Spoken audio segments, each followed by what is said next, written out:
പ്രാപ്തി ഒന്നുമല്ല, ദൈവകൃപയാണ്. ആ കൃപ നമുക്ക് വേണ്ടി പെരുകുവാൻ ഇടയായിത്തീരും.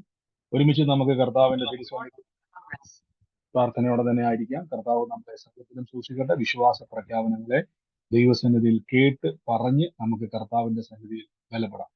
കർത്താവ് യേശുവിന്റെ നാമത്തിൽ ഇന്ന് സ്നേഹവന്ദനത്തെ അറിയിക്കുന്നു. നമുക്ക് ഒരുമിച്ച് കർത്താവിന്റെ തിരുസന്നിധിയിൽ വിശ്വാസ പ്രഖ്യാപനങ്ങളെ ഏറ്റുപറഞ്ഞു പ്രാർത്ഥിക്കാം. എന്റെ കൂടെ ഇന്ന് പറഞ്ഞാട്ടെ. കാൽവരി ക്രൂശിൽ കർത്താവ് എന്റെ പാപത്തെയും എന്റെ ശാപത്തെയും തന്റെ ശരീരത്തിൽ വഹിച്ചതിനാൽ ഞാൻ നീതിമാനും അനുഗ്രഹിക്കപ്പെട്ടവനും ആണ്. യഹോവ എന്റെ ഇടയനാകുന്നു, എനിക്ക് ഒന്നിനും മുട്ടുണ്ടാകത്തില്ല. എന്റെ സഹായം ആകാശത്തെയും ഭൂമിയും ഉണ്ടാക്കിയ ദൈവത്തിൽ നിന്ന് വരുന്നു. എന്റെ രോഗത്തെയും എന്റെ ദാരിദ്ര്യത്തെയും കർത്താവ് തന്റെ ശരീരത്തിൽ ക്രൂശിൽ വഹിച്ചതിനാൽ ഞാൻ ഇനി രോഗിയല്ല, ദിവ്യാരോഗ്യത്തോടെ ദീർഘായുസോടെ ഇരുന്ന് കർത്താവിന്റെ സമൃദ്ധിയെ അനുഭവിക്കും. പാമ്പുകളെയും തേളുകളെയും ശത്രുവിന്റെ സകല ബലത്തെയും ചവിട്ടുവാൻ കർത്താവിൽ എനിക്ക് അധികാരമുണ്ട്. ഒന്നും ഒരിക്കലും ഒരു ദോഷവും എനിക്ക് വരുത്തത്തില്ല. ഭൂലോകത്തിന്റെ അറ്റത്തോളം പോയി സകല സൃഷ്ടിയോടും സുവിശേഷം പ്രസംഗിപ്പാനും രോഗികളെ ഇന്ന് സൗഖ്യമാക്കുവാനും ഭൂതങ്ങളെ പുറത്താക്കുവാനും അത്ഭുതങ്ങളും അടയാളങ്ങളും എന്നിലൂടെ വരുവാൻ കർത്താവ് എന്നെ അഭിഷേകം ചെയ്തിരിക്കുന്നു. ആമേൻ. ഹല്ലേലൂയ. കർത്താവ് നന്ദി പറയുന്നു. നമുക്ക് ഒരുമിച്ച് കർത്താവിന്റെ തിരുസന്നിധിയിൽ ഇന്ന് ബലപ്പെടാം. ദൈവം നമ്മളെ ഓരോ ദിവസവും സൂക്ഷിക്കുന്ന ദൈവത്തിന്റെ വൻ കൃപകൾക്കായി ഞാൻ ദൈവത്തെ വാഴ്ത്തുന്നു. നമുക്ക് ഇന്നും പ്രാർത്ഥിക്കാം. വലിയ പ്രവൃത്തികൾ ദൈവം നമ്മുടെ നടുവിൽ ഇന്ന് ചെയ്തെടുക്കുവാൻ ശക്തനാണ്. ഇന്ന് യൂട്യൂബിൽ കാണുന്നവരോട് ഞാൻ പറയുന്നു, ലൈവിൽ കാണുന്നവരോട് ഞാൻ പറയുന്നു, കർത്താവിന്റെ തിരുസന്നിധിയിൽ നിങ്ങൾ ഈ ദിവസങ്ങളിൽ നമുക്ക് പ്രയറിന്റെ ഈ ഗ്രൂപ്പിലേക്ക് വരുന്നവരപ്പോൾ ഞാൻ എന്തുകൊണ്ട് അത് എപ്പോഴും പറഞ്ഞു വെച്ച് കഴിഞ്ഞാൽ നമുക്ക് പലപ്പോഴും കോണ്ടാക്ട് ചെയ്യാൻ ബുദ്ധിമുട്ടെങ്കിലും നിങ്ങൾക്ക് താഴെ ഡിസ്ക്രിപ്ഷനിലും കമന്റ് ബോക്സിലും നമ്മുടെ ലിങ്ക് ഉണ്ട്, പ്രയറിന്റെ ലിങ്ക് ഉണ്ട്. നിങ്ങൾക്ക് അതിലൂടെ എന്ത് ചെയ്യാം, സൂമിലേക്ക് പ്രവേശിക്കാം. പിന്നെ സൂമിൽ പങ്കുചേരുന്നവര് ഒത്തിരി ആൾക്കാർക്ക് കയറാൻ പറ്റാതെ വരുന്നുണ്ട്, ഒത്തിരി ആൾക്കാർ വരുന്നുണ്ട്, ലിങ്ക് ആക്റ്റീവ് ആകുന്നില്ല.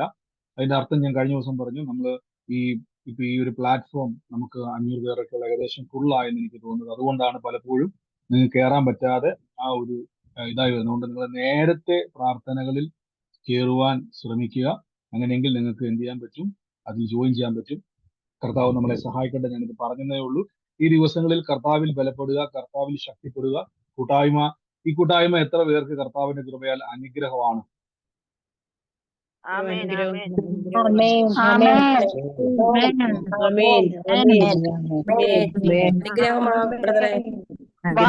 വളരെ വളരെ അനുഗ്രഹമാണ് ബ്രദർ.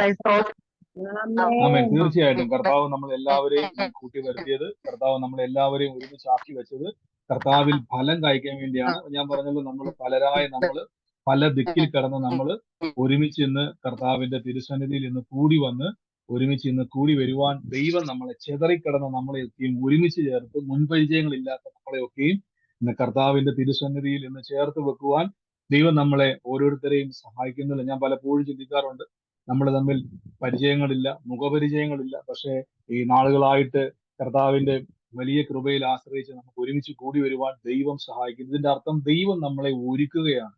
ഇനി വരാൻ പോകുന്ന ഒരു ലോകത്തിലേക്ക് ക്രിസ്തുവിന്റെ സാക്ഷികളാക്കി ദൈവം നമ്മളെ ഒരുക്കുകയാണ്.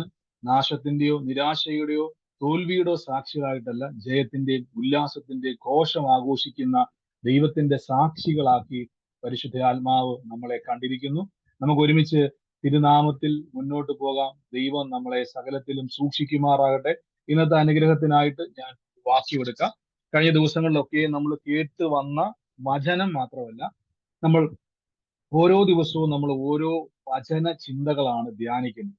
ഞാൻ പറഞ്ഞല്ലോ, ദൈവം നമ്മളെ ഈ ഒരു പ്രയറിന്റെ ഒരു രീതി, പരിശുദ്ധാത്മാവ് നമുക്ക് തന്നിരിക്കുന്ന ഒരു നിയോഗം എന്ന് പറഞ്ഞാൽ ആളുകളെ ക്രിസ്തുവേശുവിൽ വളർത്തുക എന്ന ദൈവത്തിന്റെ ഒരു പദ്ധതിയാണ്. അതുകൊണ്ടാണ്, നിങ്ങൾ ശ്രദ്ധിച്ചോന്ന് എനിക്കറിയത്തില്ല, നമ്മളിവിടെ പറയുന്ന പല വചന ധ്യാന സന്ദേശങ്ങളും നിങ്ങൾ ശ്രദ്ധിച്ചാൽ മതി. ഒരു വ്യക്തി എങ്ങനെയാണ് ക്രിസ്തുവിൽ അവൻ വളരുന്നത്, എങ്ങനെയാണ് അവൻ ജീവിതത്തിൽ ദൈവവുമായിട്ട് ബന്ധം ഉണ്ടാകുന്നത്, നമുക്ക് സ്വാഭാവികമായിട്ടും പറഞ്ഞാൽ എങ്ങനെ പ്രാർത്ഥിക്കണം, എങ്ങനെ വചനം പറയണം എന്നുള്ള ദൈവികമായ വചനത്തിലൂടെ തന്നെ പരിശുദ്ധാത്മാവ് നമ്മളെ പരിചയപ്പെടുന്നതിന്റെ കാരണം നിങ്ങളെ കർത്താവ് പഠിപ്പിക്കുകയാണ്. അപ്പൊ ഞാൻ പറഞ്ഞല്ലോ, എനിക്കും മുൻപരിചയങ്ങളില്ല, നിങ്ങൾക്കും മുൻപരിചയങ്ങളില്ല, നമുക്ക് ആർക്കും ഈ വചനവുമായിട്ട് വലിയ മുൻപരിചയങ്ങളോ പ്രാഗൽഭ്യങ്ങളോ ഒന്നുമില്ല. ഞാൻ ഉൾപ്പെടെ പറയുകയാണ്, ഇതിനെപ്പറ്റിയുള്ള ആഴങ്ങളുള്ള പഠനങ്ങളോ എനിക്കില്ല. എനിക്കുള്ള പ്രാഗൽഭ്യമില്ല. പക്ഷെ കർത്താവിന്റെ പരിശുദ്ധാത്മാവ് ആ വചനത്തിന്റെ ആഴങ്ങളിലേക്ക് നമ്മളെ കൊണ്ടുപോകുന്നത് കൊണ്ടും ദൈവത്തിന്റെ കൃപയിൽ നമ്മൾ ആശ്രയിക്കുന്നത് കൊണ്ടും ദൈവം നമ്മളെ ഓരോരുത്തരെയും സഹായിക്കുന്നു. നമുക്ക് ഇന്ന് തിരുവചനത്തിൽ ഒരുമിച്ച് പ്രാർത്ഥിക്കാം. ഒരുമിച്ച് നമുക്ക് കർത്താവിനാൽ ദൈവസന്നിധിയിൽ നിന്ന് മുന്നോട്ട് പോകാം. ദൈവം നമ്മളെ സൂക്ഷിക്കട്ടെ. ഇന്നലെ കേട്ട വചന ഭാഗവും എന്തിനെ പറ്റിയാണ് നമ്മൾ ചിന്തിച്ചത്, എന്താണ് നമ്മുടെ വിഷയം എന്നുള്ളത് ഓർമ്മയുണ്ടോ ആർക്കെങ്കിലും? കാണാതെ വിശ്വസിക്കുന്ന ഒരു ഭാഗ്യവാന്മാർ. മലയിറക്കി ഒറ്റ വാക്കുള്ളൂ, ഒറ്റ വാക്കിൽ ലൂക്കോസിന്റെ 5-ാം അധ്യായം 1 മുതൽ. വല കീറുമാറ് മീൻ വിശ്വാസത്താൽ വലയിറക്കാൻ കർത്താവ് പറഞ്ഞു. വാക്കിനു ഞാൻ വലയിറക്കാം. ഒന്ന് രണ്ട് വ്യക്തികൾ കറക്റ്റായിട്ട് ആൻസർ പറഞ്ഞു. കർത്താവിന്റെ വാക്കിനാൽ വലയിറക്കാം. അപ്പൊ വാക്കിന് വലിയ പ്രത്യേകത ഉണ്ടെന്ന് ഞാൻ പറഞ്ഞു. അപ്പൊ ഞാൻ കഴിഞ്ഞ ദിവസം പറഞ്ഞു, നമ്മൾ എല്ലാ ദിവസവും ഒരു കീവേഡ് നമ്മൾ യൂസ് ചെയ്യാറുണ്ട് എല്ലാ ദിവസവും. അപ്പൊ ആ കീവേഡ് നിങ്ങൾ മനസ്സിലാക്കണം. ഇന്നത്തെ വചനം എങ്ങനെയാണ് ആ കർത്താവിന്റെ വാക്കിൽ വലയിറക്കം, യേശുവിന്റെ വാക്കിന്റെ പ്രത്യേകതകളെ നമ്മൾ ഇന്നലെ കേട്ടു. കർത്താവിന്റെ വാക്കിന് എന്തൊക്കെയാണ് പ്രത്യേകം നമുക്ക് മനസ്സിലായി. അപ്പൊ ഓരോ ദിവസവും ശ്രദ്ധിച്ചുകൊണ്ട് ഒരു കീവേഡ് പോലെ നിങ്ങൾ ഓർക്കുന്നത്. അപ്പൊ ഇന്നലെ നമ്മൾ കേട്ടത് വചനം ഏതാന്നല്ല ഞാൻ ചോദിച്ചത്, എന്തിനെ പറ്റിയാണ് നമ്മൾ ചിന്തിച്ചുകൊണ്ടിരുന്നത്. അതാണ് ഞാൻ പറഞ്ഞത്. യേശുവിന്റെ വാക്കിൽ പത്രോസ്ലീഹ പറഞ്ഞല്ലോ, കർത്താവെ നിന്റെ വാക്കിൽ ഞാൻ വലയിറക്കാം. ആ വാക്കിൽ ഇരിപ്പുണ്ട് എനിക്ക് വേണ്ടത്. ഓർക്കുന്നുണ്ടോ ഞാൻ പറഞ്ഞത്? യേശുവിന്റെ വാക്ക് ഒരു പ്രൂഫാണ്. ഇന്നലെ ഞാൻ പറഞ്ഞത് നമ്മുടെ അത്ഭുതം നടക്കും. ഇന്നലെ നമ്മുടെ ഹെഡിങ് അത് തന്നെയായിരുന്നു, അത്ഭുതം നടക്കും എന്നതിന്റെ പ്രൂഫാണ് വചനം. ഇത് കിട്ടിയാൽ, ഓർക്കുന്നുണ്ടോ ഞാൻ പറഞ്ഞത്, വചനം കിട്ടിയാൽ അതിന്റെ അർത്ഥം അത്ഭുതം കിട്ടും എന്നതിന്റെ തെളിവാണ്. നമ്മൾ ഒരു കൊറിയർ അയക്കുന്ന സമയത്ത് ആ കൊറിയർ അവർ തരുന്ന സമയത്ത് അത് അയക്കുമ്പോൾ ഒരു റെസീപ്റ്റ് തരും. അതേപോലെ ട്രാക്ക് ചെയ്യാനുള്ള ഒരു കോഡാ അല്ലെ. അതേപോലെ തന്നെ നമുക്ക് ലഭിച്ചിരിക്കുന്ന ദൈവപ്രവൃത്തിക്ക് മുമ്പുള്ള പ്രൂഫാണ് ദൈവത്തിന്റെ വചനം. ഇത് കിട്ടിയിട്ടുണ്ടെങ്കിൽ ഉറപ്പിച്ചോ, ദൈവപ്രവൃത്തി നിങ്ങളുടെ ജീവിതത്തിൽ നടന്നിരിക്കും. ആമേൻ. നമുക്ക് ഒരുമിച്ച് കർത്താവിന്റെ വചനത്തിൽ വേഗത്തിൽ കേൾക്കുവാൻ ഇടയായിത്തീരാം. അതിനായിട്ട് ഞാനൊരു വാക്യം നിങ്ങൾക്കെടുക്കാം.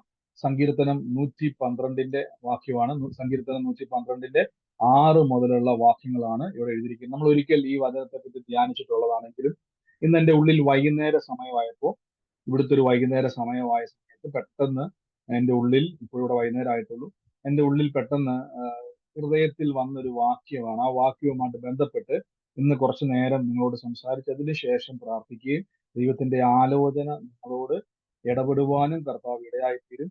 ഇത് കർത്താവ് വലിയ പ്രവൃത്തികളെ ചെയ്യുവാൻ ഇടയായിത്തീരും. എന്നോട് കർത്താവ് തുടക്കത്തിലെ പറയുന്ന ഒരു സനലെന്ന് പറയുന്ന ഒരു വ്യക്തിയുടെ കുടുംബത്തെ കർത്താവ് ഈ ദിവസങ്ങളിൽ സ്പർശിക്കാൻ വേണ്ടി പോവാണ്. സനൽ എന്ന് പറയുന്ന ഒരു വ്യക്തിയുടെ കുടുംബത്തെ ദൈവം ഉറപ്പിക്കാൻ വേണ്ടി പോവാണ്.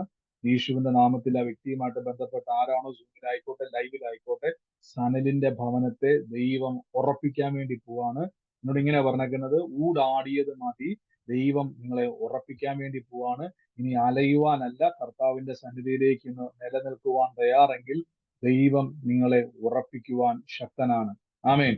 ഹല്ലേലൂയ. നമുക്ക് ഒരുമിച്ച് കർത്താവിന്റെ വചനത്തെ കേട്ട് ദൈവസന്നിധിയിൽ ബലപ്പെടാം. അതിനായിട്ട് ഞാൻ പറഞ്ഞല്ലോ തുടക്കത്തിൽ തന്നെ സങ്കീർത്തനം 112 സങ്കീർത്തനത്തിന്റെ വാക്യം ഇതാണ് അവിടെ കൊടുത്തിരിക്കുന്നത്. ഞാൻ ആ വാക്യം തുടക്കം മുതൽ ഒന്ന് വായിക്കാം. 6-ാം അധ്യായത്തിൽ 1 പറയുകയാണ്, ആകയാൽ അവൻ ഒരു നാളും കുലുങ്ങി പോകുകയില്ല, നീതിമാൻ എന്നേക്കും ഓർമ്മയിലിരിക്കും. ഞാൻ പലപ്പോഴും പറഞ്ഞിട്ടുണ്ട്, യേശുവിനെ കർത്താവും രക്ഷിതാവുമായി സ്വീകരിച്ച ഒരു വ്യക്തി, നിങ്ങൾ യേശുവിനെ കർത്താവും രക്ഷിതാവുമായി സ്വീകരിച്ച ഒരു വ്യക്തിയാണെങ്കിൽ നിങ്ങൾ ഇനി പാപിയല്ല. നമ്മൾ ഇനി പാപിയല്ല. നിങ്ങളോട് ഞാനിപ്പോ വന്നിട്ട് ചോദിക്കാം, നിങ്ങൾ ഏത് രാജ്യക്കാരാന്ന് ചോദിച്ചാൽ നിങ്ങൾ എന്നാ പറയും? ഞാൻ ഇന്ത്യക്കാരനാണ്. അപ്പൊ ഒരു അമേരിക്കക്കാരൻ വന്നിട്ട് പറയുവാണ്, അല്ല നിങ്ങൾ ഇന്ത്യക്കാരനല്ല, നിങ്ങൾ ചൈനക്കാരനാന്ന് പറഞ്ഞാൽ നിങ്ങൾ എന്ത് ചെയ്യും? അദ്ദേഹത്തോട് പറയും, അല്ല, എനിക്ക് നല്ല ഉറപ്പാണ്, ഞാൻ ഇന്ത്യ മഹാരാജ്യത്തിൽ ജനിച്ചു വളർന്ന ഇന്ത്യൻ പൗരത്വമുള്ള വ്യക്തിയാണ്. ഇതേപോലെ തന്നെ യേശുവിനെ കർത്താവും രക്ഷിതാവുമായി സ്വീകരിച്ച വ്യക്തിയാണോ നിങ്ങൾ? നിങ്ങൾ സ്വയം പറയണം, ഞാൻ മുഴുത്ത പാപിയല്ല, ഞാൻ പാപിയല്ല, ഞാൻ യേശുവിന്റെ രക്തത്താൽ കഴുകപ്പെട്ട നീതിമാനാണ്. പക്ഷെ നമ്മുടെ മനസ്സും ചിന്തയൊക്കെ നമ്മോട് പറയും പാപിയാണ്, പാപിയാണ്, പാപിയാണ്. പക്ഷെ ബൈബിൾ എന്നോട് പറയുന്നു, യേശുവിനെ കർത്താവും രക്ഷിതാവുമായി ഹൃദയം കൊണ്ട് നീതിക്കായി വിശ്വസിക്കുകയും വാഗൊണ്ട് രക്ഷയ്ക്കായി വീറ്റു പറയുകയും ചെയ്യുമ്പോൾ ഞാൻ പാപിയല്ല, ഞാൻ നീതിമാനായി തീർന്നിരിക്കുകയാണ്. ഞാനത് പറഞ്ഞിട്ടുണ്ട്, അതിലേക്ക് ഞാൻ പോകുന്നില്ല. അപ്പൊ ബൈബിൾ എപ്പോഴും പറഞ്ഞുകൊണ്ടിരിക്കുന്നത് പാപിയെ പറ്റിയല്ല, നീതിമാന്റെ അനുഗ്രഹം. അതുകൊണ്ടാണ് ഞാൻ പറഞ്ഞു, നിങ്ങൾ ഒരിക്കലും പാപിയാ പാപിയാ എന്ന് പറയരുത്. പാപിയാ എന്ന് പറയും തോറും പിശാച് നിങ്ങളുടെ വീട്ടിൽ നിന്ന് പോകത്തില്ല. പിശാചിന്റെ കൂട്ടുകാരാണ് പാപികൾ. എന്നാൽ നീതിമാന്റെ കുടുംബത്തിൽ അവന് കയറാൻ കഴിയത്തില്ല. അതുകൊണ്ട് നിങ്ങൾ പറയണം, യേശുവിന്റെ രക്തത്താൽ എന്നെ കഴുകിയിരിക്കുന്നു, യേശുവിന്റെ രക്തം കൊണ്ട് എന്നെ കഴുകി ശുദ്ധീകരിച്ചിരിക്കുന്നു, ഞാൻ ഇനി പാപിയല്ല. പക്ഷെ മനസ്സും ചിന്തയൊക്കെ പറയും എന്തോ കുഴപ്പമുണ്ട്, അങ്ങനെ ചിന്തിച്ചില്ലേ, ഇങ്ങനെ ചിന്തിച്ചില്ലേ, അത് പാപചിന്തയല്ല, ആയിക്കോട്ടെന്നേ, ഞാൻ നീതിമാനാണ്. ആമേൻ. ഇനി 7-ാം വാക്യത്തിൽ പറയും, ദുർവർത്തമാന നിമിത്തം അവൻ ഭയപ്പെടത്തില്ല. ഇനി നീതിമാനാന്ന് പറഞ്ഞുകൊണ്ട് നാളെ മുതൽ നിങ്ങൾക്ക് തെറ്റ് ചെയ്യാന്നൊരു ആശയമല്ല ഞാൻ പറയുന്നത്. നാളെ മുതൽ ഞാൻ നീതിമാനാണ്, എന്നെ കൊലപാതകം ചെയ്യാം, എനിക്ക് എന്ത് രീതിയിലും ജീവിക്കാം എന്നൊരു ആശയമല്ല ഞാൻ. നീതി ബോധത്തിൽ നടക്കണം. ഇപ്പൊ നിങ്ങളുടെ ദേഹത്ത് ഒരു ചെളി പറ്റിയാൽ അത് കഴുകിക്കളഞ്ഞാൽ പിന്നെ ഒരു ചെളി കാണുമ്പോൾ നാം മാറി നടക്കുന്നത് പോലെ ദൈവത്തിന്റെ നീതിമാനാണ് ഞാൻ ഈ ലോകത്തിലെ മനുഷ്യൻ ജീവിക്കുന്നത് പോലെ ജീവിക്കാൻ വിളിക്കപ്പെട്ടവനല്ല, ഞാൻ കർത്താവിന്റെ സ്വഭാവമുള്ള വ്യക്തിയാണ്. ആ ബോധത്തിൽ നടന്നാൽ പരിശുദ്ധാത്മാവ് നമ്മളെ നടത്തും. നമ്മൾ നടക്കുവല്ല, ദൈവാത്മാവ് നടത്തുവാണ്. ആമേൻ. ഈ വാക്ക് മുതൽ ശ്രദ്ധിച്ചോണം. ദുർവർത്തമാനം, ഇവിടെ മുതൽ നിങ്ങൾ ശ്രദ്ധിച്ചോണം. ദുർവർത്തമാനം നിമിത്തം അവൻ ഭയപ്പെടത്തില്ല. ദുർവർത്തമാനം എന്ന് പറഞ്ഞാൽ നല്ല വർത്തമാനമെന്നല്ല ഇതിന്റെ ആശയം, അല്ലെ? നമുക്ക് തന്നെ അറിയാം. വാക്ക് വേഗത്തിൽ വ്യാഖ്യാനിക്കുമ്പോൾ തന്നെ ഇവിടെ ഇങ്ങനെ കൊടുത്തേക്കുന്നത്,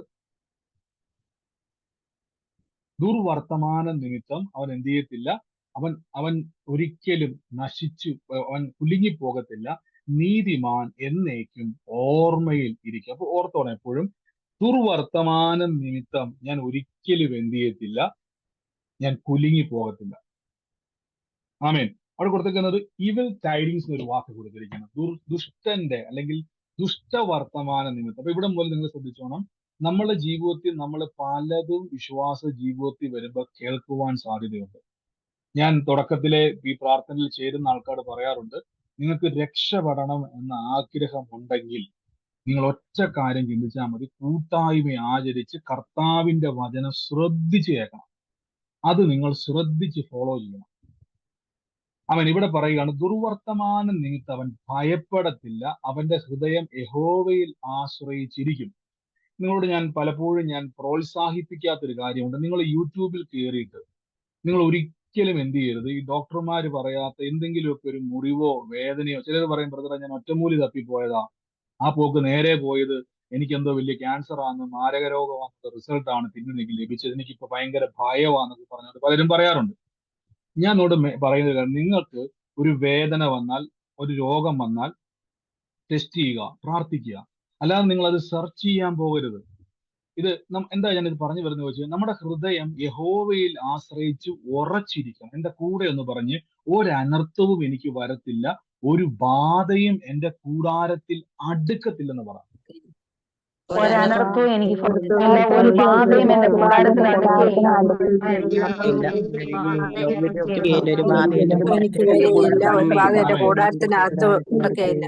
ആമേ. നിങ്ങളപ്പോ ചിന്തിക്കും, ബ്രദറെ എനിക്ക് ഒരു വിഷയമുണ്ട് ബ്രദറെ, ഞാൻ ആ വിഷയത്തിൽ അങ്ങ് ഭാരപ്പെടുവാണ്, ആ വിഷയം മാറാൻ വേണ്ടി ഞാൻ എന്നാ ചെയ്യണം? ശ്രദ്ധിച്ചോണം, നമ്മുടെ ഹൃദയം യഹോവയിൽ ആശ്രയിച്ച് ഉറച്ചിരിക്കണം. അപ്പൊ ഇപ്പൊ ഈ ഉറച്ചിരിക്കുക എന്ന് പറഞ്ഞാൽ, ഞാൻ എന്നാളെ വാക്കിനെ പറ്റി പറഞ്ഞിട്ടുണ്ടായിരുന്നു. ഇപ്പം ഞാൻ നിങ്ങളിപ്പോ ഞാനുമായിട്ട് നല്ല പരിചയം എന്ന് വിചാരിച്ചു, നമ്മൾ വർഷങ്ങൾ ഭയങ്കര പരിചയം. നിങ്ങൾ എൻ്റെ കൂടെ രാത്രി സമയത്ത് യാത്ര ചെയ്യുക കാറിൽ. അപ്പൊ ഏതോ ഒരു ഫ്രണ്ട് വിളിച്ചിട്ട് പറയുകയാണ്, അയാളെ സൂക്ഷിക്കണം, അയാള് ചതിക്കുവാനും നിങ്ങളെ ഉപദ്രവിക്കാനും ഒക്കെ സാധ്യതയുണ്ട് എന്ന് നിങ്ങളെ വിളിച്ചു പറയുക. അപ്പൊ ആ രാത്രി നിങ്ങൾ എൻ്റെ കൂടെ യാത്ര ചെയ്യുമ്പോൾ നിങ്ങൾക്കൊരു എക്സ്പീരിയൻസ് ഉണ്ടായിരിക്കണം ഞാനുമായിട്ട്. എൻ്റെ സ്വഭാവം നിങ്ങൾ ആദ്യം മനസ്സിലാക്കണം. അല്ലെങ്കിൽ എന്താ സംഭവിക്കുന്നത് വെച്ച് കഴിഞ്ഞാൽ, ആ സുഹൃത്ത് വിളിച്ച് പറഞ്ഞത് നിമിത്തം എൻ്റെ മേലൊരു സംശയം ഉണ്ടാകും. നിങ്ങളുടെ ആ യാത്ര മുഴുവനും ഭയത്തിന്റെ യാത്രയായിരിക്കും. ഇവിടെ യഹോവയിൽ ആശ്രയിച്ച് ഉറച്ചിരിക്കുക എന്ന് പറഞ്ഞാൽ, ദൈവത്തെപ്പറ്റി നമുക്കൊരു അറിവുണ്ടായിരിക്കണം. ദൈവത്തെ പറ്റിയുള്ള അറിവെന്ന് പറഞ്ഞാൽ, കർത്താവായ യേശു പറഞ്ഞു, എൻ്റെ അടുക്കൽ വരുന്നവനെ ഞാൻ ഒരു നാളും കൈവിടത്തില്ല, ഞാൻ ഒരു നാളും ഉപേക്ഷിക്കത്തില്ല, പെറ്റമ്മ മറന്നാലും ഞാൻ നിന്നെ മറക്കത്തില്ല, എന്നിൽ വിശ്വസിക്കുന്നവൻ ഒരു നാളും നശിക്കത്തില്ല. ഇതൊക്കെ ദൈവത്തെ പറ്റിയുള്ള അറിവ് ബൈബിൾ പരിചയപ്പെടുത്തുക. അപ്പൊ നാം യഹോവയിൽ ആശ്രയിക്കുക എന്ന് പറഞ്ഞാൽ, തന്റെ വചനത്തിലൂടെ നാം ദൈവത്തെ മനസ്സിലാക്കിയാണ്. കർത്താവിനൊരു പ്രത്യേകതയുണ്ട്, ദൈവം വഴിയേ പോകുന്നവനെ അല്ല ദൈവം അനുഗ്രഹിക്കുന്നത്, കർത്താവിന്റെ അടുക്കലേക്ക് വരുന്നവനെ കൈവിടത്തില്ല. എന്റെ കൂടെ എന്ന് പറഞ്ഞ്, കർത്താവിന്റെ അടുക്കൽ വരുന്നവനെ കർത്താവ് കൈവിടത്തില്ലെന്ന് പറഞ്ഞു. കർത്താവിന്റെ അടുക്കൽ വരുന്നവനെ കർത്താവ് ഒരിക്കലും കൈവിടത്തില്ല. വരുന്നവനെ കർത്താവ് കൈവിടില്ല. കർത്താവിനെ കർത്താവ് കൈവിടുകയില്ല. ആമേൻ. ഒരു പ്രശ്നം നിങ്ങളുടെ മുമ്പിൽ വരുമ്പം ഏതെങ്കിലുമൊക്കെ പ്രശ്നത്തിന്റെ അകത്ത് നിങ്ങൾ അകപ്പെട്ടിരിക്കുവാണെങ്കിൽ നിങ്ങൾ ആദ്യം പറയേണ്ടത് ഞാൻ പെട്ടുപോയെന്നല്ല പറയേണ്ടത്, ഉടനെ വിളിച്ചു പറയണം, ഇല്ല എന്റെ കർത്താവ് എന്നെ കൈവിടത്തില്ല. അപ്പൊ നിങ്ങളുടെ സുഹൃത്ത് നിങ്ങളെ കൈവിട്ട് കാണും, നിങ്ങളുടെ കുടുംബക്കാർ കൈവിട്ട് കാണും, നിങ്ങളുടെ ഓഫീസിൽ നിങ്ങളെ കൈവിട്ട് കാണും, സകലരും നിങ്ങൾക്ക് എതിരായിരിക്കും, പ്രശ്നങ്ങളും മൊത്തവും നിങ്ങൾക്ക് വിരോധമായിരിക്കും. നിങ്ങൾ ഉടനെ ഉയർത്തേണ്ടത് നിങ്ങളുടെ ആശ്രയം എവിടെയാ? ഉടനെ പറയണം, ഇല്ല എനിക്കൊരു ഉറപ്പുണ്ട്, കർത്താവ് എന്നെ കൈവിടത്തില്ല. പക്ഷെ ഇത് പറഞ്ഞുകൊണ്ട് നിങ്ങൾ വഴിയെ നടക്കുന്നവരാകരുത്, കൂട്ടായ്മ ആചരിക്കുന്നവരാകണം. കർത്താവിലും തന്റെ വചനത്തിലും നിങ്ങൾ ഉറപ്പുള്ളവരായിരിക്കും. അടുത്ത വാക്യത്തിൽ പറഞ്ഞു, അവന്റെ ഹൃദയം ഭയപ്പെടാതെ സ്ഥിരമായിരിക്കും. അതാണ് ഞാൻ ഈ ഭയപ്പെടാന്നുള്ള കാര്യം ഞാൻ നേരത്തെ പറഞ്ഞിട്ടുണ്ട്. നമുക്കൊരു ഉറപ്പ് ദൈവത്തെ പറ്റി ഉണ്ടായിരിക്കും. ഇപ്പം ഞാൻ ചിലരുടെ കൂടെയൊക്കെ വണ്ടിയെ കയറുമ്പോൾ എനിക്ക് വളരെ ഇഷ്ടമാണ്. ഞാൻ ചിലപ്പോൾ വണ്ടി ഇരുന്ന് ഉറങ്ങിയെന്നിരിക്കും ചിലരുടെ കൂടെ വണ്ടിയെ കയറി കഴിഞ്ഞാൽ. കാരണം വളരെ സേഫ് ആയിട്ട് പോകണം. പക്ഷെ ചിലരുടെ കൂടെ വണ്ടിയെ കയറി എനിക്ക് പേടിയാ. എൻ്റെ ഒരു സുഹൃത്തുണ്ട്, അദ്ദേഹത്തിൻ്റെ കൂടെ എനിക്ക് വണ്ടിയെ കയറിയ ഭയങ്കര പേടിയാ. കാരണം എന്താ വെച്ചാൽ ഒന്നും നോക്കത്തില്ല, പുള്ളി വണ്ടി ഓടിച്ചിടയ്ക്ക് ഫോൺ എടുക്കുന്നു, പുള്ളി ചിലപ്പം ഇൻഡിക്കേറ്റർ ഇടാൻ മറന്നു പോകുന്നു, പുള്ളി വേറെ ഏതോ ലോകത്താ പുള്ളി വണ്ടി ഓടിക്കുന്നത്. പല പ്രാവശ്യം പുള്ളി വണ്ടി അവിടെ ഇവിടെ എല്ലാം പോയി തട്ടിയിട്ടും മറിഞ്ഞിട്ടും ഒക്കെ ഉണ്ട്. അപ്പൊ അദ്ദേഹത്തിന്റെ കൂടെ പോകുമ്പോൾ എനിക്കൊരു ഭയമാണ്. കാരണം എന്നാന്ന് ചോദിച്ചു കഴിഞ്ഞാൽ വണ്ടിയുടെ കുഴപ്പമല്ല, വണ്ടി ഓടിക്കുന്ന ആളിൽ എനിക്ക് വിശ്വാസമില്ല. ഇവിടെ പറഞ്ഞിരിക്കുകയാണ്, നിങ്ങളുടെ ഹൃദയം ഭയപ്പെടാതെ സ്ഥിരമായിരിക്കണം. അപ്പം നമുക്ക് എപ്പോഴാണ് ഭയം വരുന്നറിയോ? ഭയം വരുന്ന ചോദിച്ചു കഴിഞ്ഞാൽ ദൈവത്തെ പറ്റി നമുക്കൊരു ബോധ്യം കുറയുമ്പോഴാണ്. അതുകൊണ്ട് നിങ്ങൾ എന്ത് ചെയ്യണം? നിങ്ങളോട് തന്നെ പറയണം. ബൈബിളിൽ ഞാൻ കഴിഞ്ഞ ദിവസം ഒരു സഹോദരനെ വിളിച്ചിട്ട്, ബ്രദർ എനിക്ക് ഭയങ്കര ഭയമാണ്. അപ്പൊ ഞാൻ തിരിച്ചൊരു വാക്യം ഇങ്ങനെ പറഞ്ഞു കൊടുത്തു. ഈ വാക്യം പറയുക, കൂരിരുൾ താഴ്വരയിൽ കൂടി നടന്നാലും ഞാനൊരു അനർത്ഥവും ഭയപ്പെടത്തില്ല, കർത്താവ് എന്റെ കൂടെയുണ്ട്. ബൈബിളിന്റെ അടുത്ത വാക്യത്തിൽ പറഞ്ഞ, കർത്താവ് എനിക്ക് തുണ, ഞാൻ പേടിക്കത്തില്ല, മനുഷ്യൻ എന്നോട് എന്ത് ചെയ്യും. അപ്പൊ ഭയത്തെ ജയിക്കുന്ന വചനങ്ങൾ പറയണം. എന്തിനാ ഈ വചനം പറയുന്നറിയാമോ? ദൈവത്തിന്റെ സ്വഭാവത്തെ ഇതാണെന്നുള്ളത് ഞാൻ എൻ്റെ മനസ്സിലോട്ട് പറഞ്ഞുകൊണ്ടിരിക്കുക. ദൈവം ഇങ്ങനെയുള്ള ആളാണ്, ദൈവം പറ്റിക്കുന്ന ആളല്ല, ദൈവം കൈവിടുന്ന ആളല്ല, ദൈവം എന്റെ ഭയം മാറ്റുന്ന ആളാണ്, പ്രതിസന്ധി വരുമ്പോൾ എന്നെ കളയുന്ന ദൈവമല്ല. ഇതെല്ലാം ഞാൻ എന്നോട് തന്നെ പറഞ്ഞ് എന്റെ മനസ്സിൽ ഉറപ്പിക്കുക. എന്തിനാണെന്നറിയാവോ? ഈ പ്രതിസന്ധിയിൽ ഞാൻ തകർന്നു പോകത്തില്ലെന്ന് എനിക്ക് എന്നോട് തന്നെ ഉറപ്പ് കൊടുക്കുക. ആമേൻ. 9-ാം വാക്യത്തിൽ പറയുന്നു, അവൻ വാരി വിതറി ദരിദ്രന് കൊടുക്കും. നിങ്ങൾ ശ്രദ്ധിച്ചോ, ഞാൻ എപ്പോഴും പറയത്തില്ല, നമ്മൾ ഈ ദിവസങ്ങളിൽ ബ്രദറെ വലിയ കടഭാരത്തിന്റെ അകത്ത് ഞാൻ ഞെരുങ്ങുവാന്ന് പറയുന്നതോടെ ഞാൻ യേശുവിന്റെ നാമത്തിൽ ഈ വചനം വായിച്ച് ഞാൻ പറയുകയാണ്, കൊടുക്കും. ഈ വാരി വിതറി കൊടുക്കുക എന്ന് പറയുന്ന അർത്ഥം എന്നാണെന്നറിയും? നിങ്ങളോട് ഞാനിപ്പോ ചോദിക്കുക, ഞാനിപ്പം ജോളി ബ്രദറിനോടും തോമസ് ബ്രദറിനോടും കുറച്ച് പേരോട് ഞാനിപ്പോ ചോദിക്കുന്നത്, അജാസ്റ്ററൊക്കെ ചോദിക്കുക, സിസ്റ്ററെ എനിക്കൊരു 500 രൂപ തരാമെന്ന് വെച്ച് കഴിഞ്ഞാൽ അവരെന്ത് ചെയ്യും? പേഴ്സ് എടുത്തിട്ട് 1, 2, 3, 4, 500 എണ്ണിത്തരും. എന്റെ കാര്യം എന്തുവാ? 500 രൂപ എന്നുള്ളത് അവരെ സംബന്ധിച്ചിടത്തോളം വലിയ തുകയാണ്. അല്ലെങ്കിൽ 5000 രൂപ ഞാൻ ചോദിച്ചിരിക്കട്ടെ, 5000 രൂപ ചോദിച്ചാൽ ഒരു 10 പ്രാവശ്യം ചിലപ്പോൾ എണ്ണുമായിരിക്കും അവർ. 10 പ്രാവശ്യം 1000, 2000, 3000, 4000 എണ്ണി തിട്ടപ്പെടുത്തിയിട്ട് തരത്തുള്ളൂ. കാരണം എന്താ വെച്ചാൽ വലിയൊരു തുകയാ കൊടുക്കുന്നത്. പക്ഷെ അതേ സ്ഥാനത്ത് ഞാൻ ചോദിക്കും, ഒരു 50 പൈസ തരാമെന്ന് വെച്ചാൽ ചിലപ്പോൾ അവർ പോക്കറ്റ് ഇട്ടിട്ട് കിട്ടുന്ന എടുത്തിരും. ബ്രദറെ എനിക്ക് 2 രൂപ കിട്ടിയത്, ഇന്ന് 5 രൂപ എന്റെ വേറെ ഇല്ല. കാരണം അത് വലിയ കാര്യമല്ല. ഈ വാരി വിതറി കൊടുക്കുക എന്ന് പറഞ്ഞാൽ കണക്കില്ലാതെ കൊടുക്കും. ശ്രദ്ധിച്ചിട്ടുണ്ടോ? ലോട്ടറി അടിക്കുന്നതിനെ പറ്റി അല്ല ഞാൻ ഈ പറഞ്ഞത്. ദൈവം നിങ്ങളെ അനുഗ്രഹിക്കും എന്ന് പറയുന്നത് ഞാൻ ഈ പറയുന്നത്. വാരി വിതറി കൊടുക്കും, വായ്പ വാങ്ങത്തില്ല. മറ്റു ആവർത്തന പുസ്തകത്തിൽ പറഞ്ഞിരിക്കും. ഇതൊക്കെ നമ്മളെ പറ്റി പറഞ്ഞുകൊണ്ടിരിക്കുക. നമ്മളിപ്പോ പോകുന്ന വഴി എങ്ങനെയാ? ഇതൊക്കെ മാറണ്ടേ? ഇതൊക്കെ മാറാനുള്ള വാതിലാണ് കർത്താവിന്റെ വചനവും കൂട്ടായ്മയും. ആമേൻ. ഇനി 10-ാമത്തെ വാക്യത്തിൽ പറഞ്ഞു, ദുഷ്ടൻ അത് കണ്ട് വ്യസനിക്കും, അവൻ പല്ല് കടിച്ച് ഉരുകിപ്പോകും, ദുഷ്ടന്റെ ആശ നശിച്ചു പോകും എന്ന് ബൈബിൾ പറഞ്ഞിരിക്കുന്നു. The desire of the wicked shall perish. Desire of the wicked. ദുഷ്ടന്റെ ആഗ്രഹം. ഇവിടെ നിങ്ങൾ ശ്രദ്ധിച്ചോണം, ദുഷ്ടന്റെ ആഗ്രഹം. നമ്മൾ പോലും അറിയാതെ നമ്മുടെ ജീവിതത്തിൽ നടക്കുന്ന ദുഷ്ടന്റെ ആഗ്രഹങ്ങളുണ്ട്. ശ്രദ്ധിച്ചോണം, ഒന്നുകൂടെ ഞാൻ പറയാം, ദുഷ്ടന്റെ പ്ലാൻ അല്ല, ദുഷ്ടന്റെ ആഗ്രഹം.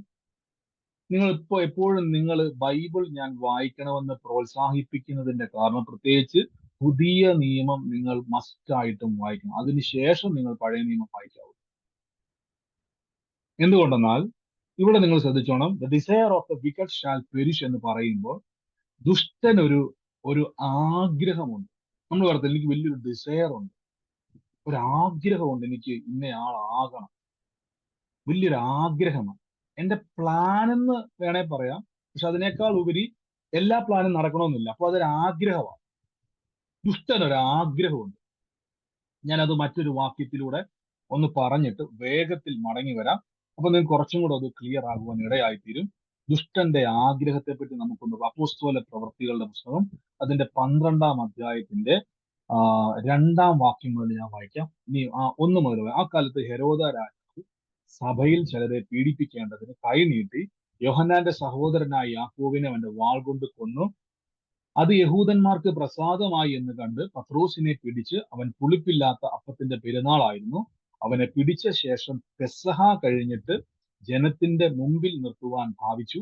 തടവിലാക്കി അവനെ കാപ്പാൻ നന്നാലും ചേവകറുള്ള 4 കൂട്ടത്തിലേക്ക് ഏൽപ്പിച്ചു. ഇങ്ങനെ പത്രോസിന്റെ തടവിൽ സൂക്ഷിച്ചു വരുമ്പോൾ സഭ ശ്രദ്ധയോടെ അവന് വേണ്ടി ദൈവത്തോട് പ്രാർത്ഥന കഴിച്ചു പോന്നു. ഹെരോദാവ് ജനത്തിന്റെ മുമ്പിൽ നിർത്തുവാൻ ഭാവിച്ച് തലേന്ന് രാത്രി പത്രോസ് തന്റെ ചെങ്ങലയാൽ ബന്ധിക്കപ്പെട്ടവനായി 2 പടയാളികളുടെ നടുവിൽ ഉറങ്ങുകയായിരുന്നു. വാതിലിന്റെ മുമ്പിൽ കാവൽക്കാർ കാരാഗൃഹം കാത്തുകൊണ്ടിരുന്നു. പെട്ടെന്ന് കർത്താവിന്റെ ദൂതൻ അവന് പ്രത്യക്ഷനായി. അറയിൽ ഒരു വെളിച്ചം പ്രകാശിച്ചു. അവൻ പത്രോസിന്റെ വിലാപ്പുറം തട്ടി എഴുന്നേൽപ്പിച്ചു. പറഞ്ഞത് എന്തെന്നാൽ, അവനെ ഉണർത്തി അവന്റെ ചെങ്ങല കൈമിൽ നിന്നും അഴിഞ്ഞുപോയി. ദൂതൻ അവനോട് അരകെട്ടി ചെരുപ്പിട്ട് മുറുക്കുക എന്ന് പറഞ്ഞു. അവൻ അങ്ങനെ ചെയ്തു. നിന്റെ വസ്ത്രവും പുതപ്പും എടുത്ത് എന്റെ പിന്നാലെ വരിക എന്ന് പറഞ്ഞു. അവന്റെ പിന്നാലെ ചെന്നു. ദൂതൻ മുഖാന്തരം സംഭവിച്ചത് വാസ്തവമെന്ന് അറിയാതെ ഒരു ദർശനം കാണുമെന്ന് നിരൂപിച്ചു. ശ്രദ്ധിച്ചോണം. അവൻ 1-ാം കാവലും 2-ാം കാവലും ചെല്ലുന്ന ഇടതുവാതിലും എത്തി. അത് അവന് സ്വതവേ തുറന്നു. അവൻ പുറത്തിറങ്ങി ഒരു തെരുവ് കടന്നു. ഉടനെ ദൂതൻ അവനെ വിട്ടുപോയി. പത്രോസിന് സുബോധം വന്നിട്ട് കർത്താവിന്റെ ദൂതൻ അയച്ച്, ഇവിടെ മുതൽ ശ്രദ്ധിച്ചോണം, 11-ാം വാക്യത്തിൽ, പത്രോസിന് സുബോധം വന്നിട്ട് കർത്താവ് തന്റെ ദൂതനെ അയച്ച് ഹെരോദാവിന്റെ കയ്യിൽ നിന്നും യഹൂദന്റെ സകല പ്രതീക്ഷയിൽ നിന്നും എന്നെ വിടുവിച്ചു എന്ന് ഞാനിപ്പോൾ വാസ്തവമായും അറിയുന്നു എന്ന് പറഞ്ഞു. ശ്രദ്ധിച്ചോണം, 2 കാര്യങ്ങളാണ് അവിടെ പറഞ്ഞിരിക്കുന്നത്. ഒന്ന്, പത്രോസിന് സുബോധം വന്നിട്ട് കർത്താവ് തന്റെ ദൂതനെ അയച്ച്. നമ്മൾ പലപ്പോഴും ചിന്തിക്കും ദൈവത്തിന്റെ പ്ലാനും പിശാചിന്റെ അല്ലെങ്കിൽ ദുഷ്ടന്റെ ആഗ്രഹത്തിന്റെ അകത്താണോ നമ്മൾ കിടക്കുന്നത്, ദൈവത്തിന്റെ പദ്ധതിക്കകത്താണോ? തിരിച്ചറിഞ്ഞു എപ്പോഴും മനസ്സിലാക്കണം. ഞാൻ ഇന്നാളും പറഞ്ഞിട്ടുണ്ട്, നമുക്ക് വിധി എന്ന് പറയുന്ന സംഭവം ഇല്ല കേട്ടോ. നമുക്ക് വിധിയില്ല. എന്റെ കൂടെ എന്ന് പറഞ്ഞു, എനിക്ക് വിധി ഇല്ല എന്ന് പറ. വിധി എന്ന് പറഞ്ഞ പരിപാടി ഇല്ലെന്ന് പറ.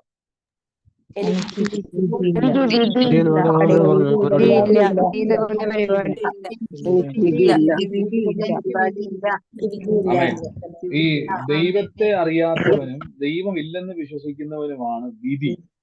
മനസ്സിലാകുന്നുണ്ടോ? നിങ്ങൾ ഒരിക്കലും വിധിയാന്ന് പറഞ്ഞ് പഠിക്കരുത്. നമുക്ക് വിധിയില്ല. മനസ്സിലായി? വിധി എന്ന് പറഞ്ഞാൽ ഇത് എളുപ്പമാണ്. ഇപ്പൊ നമ്മൾക്ക് ജീവിതത്തിൽ എന്തെങ്കിലും സംഭവിച്ചാൽ പറയും, അവന്റെ വിധി.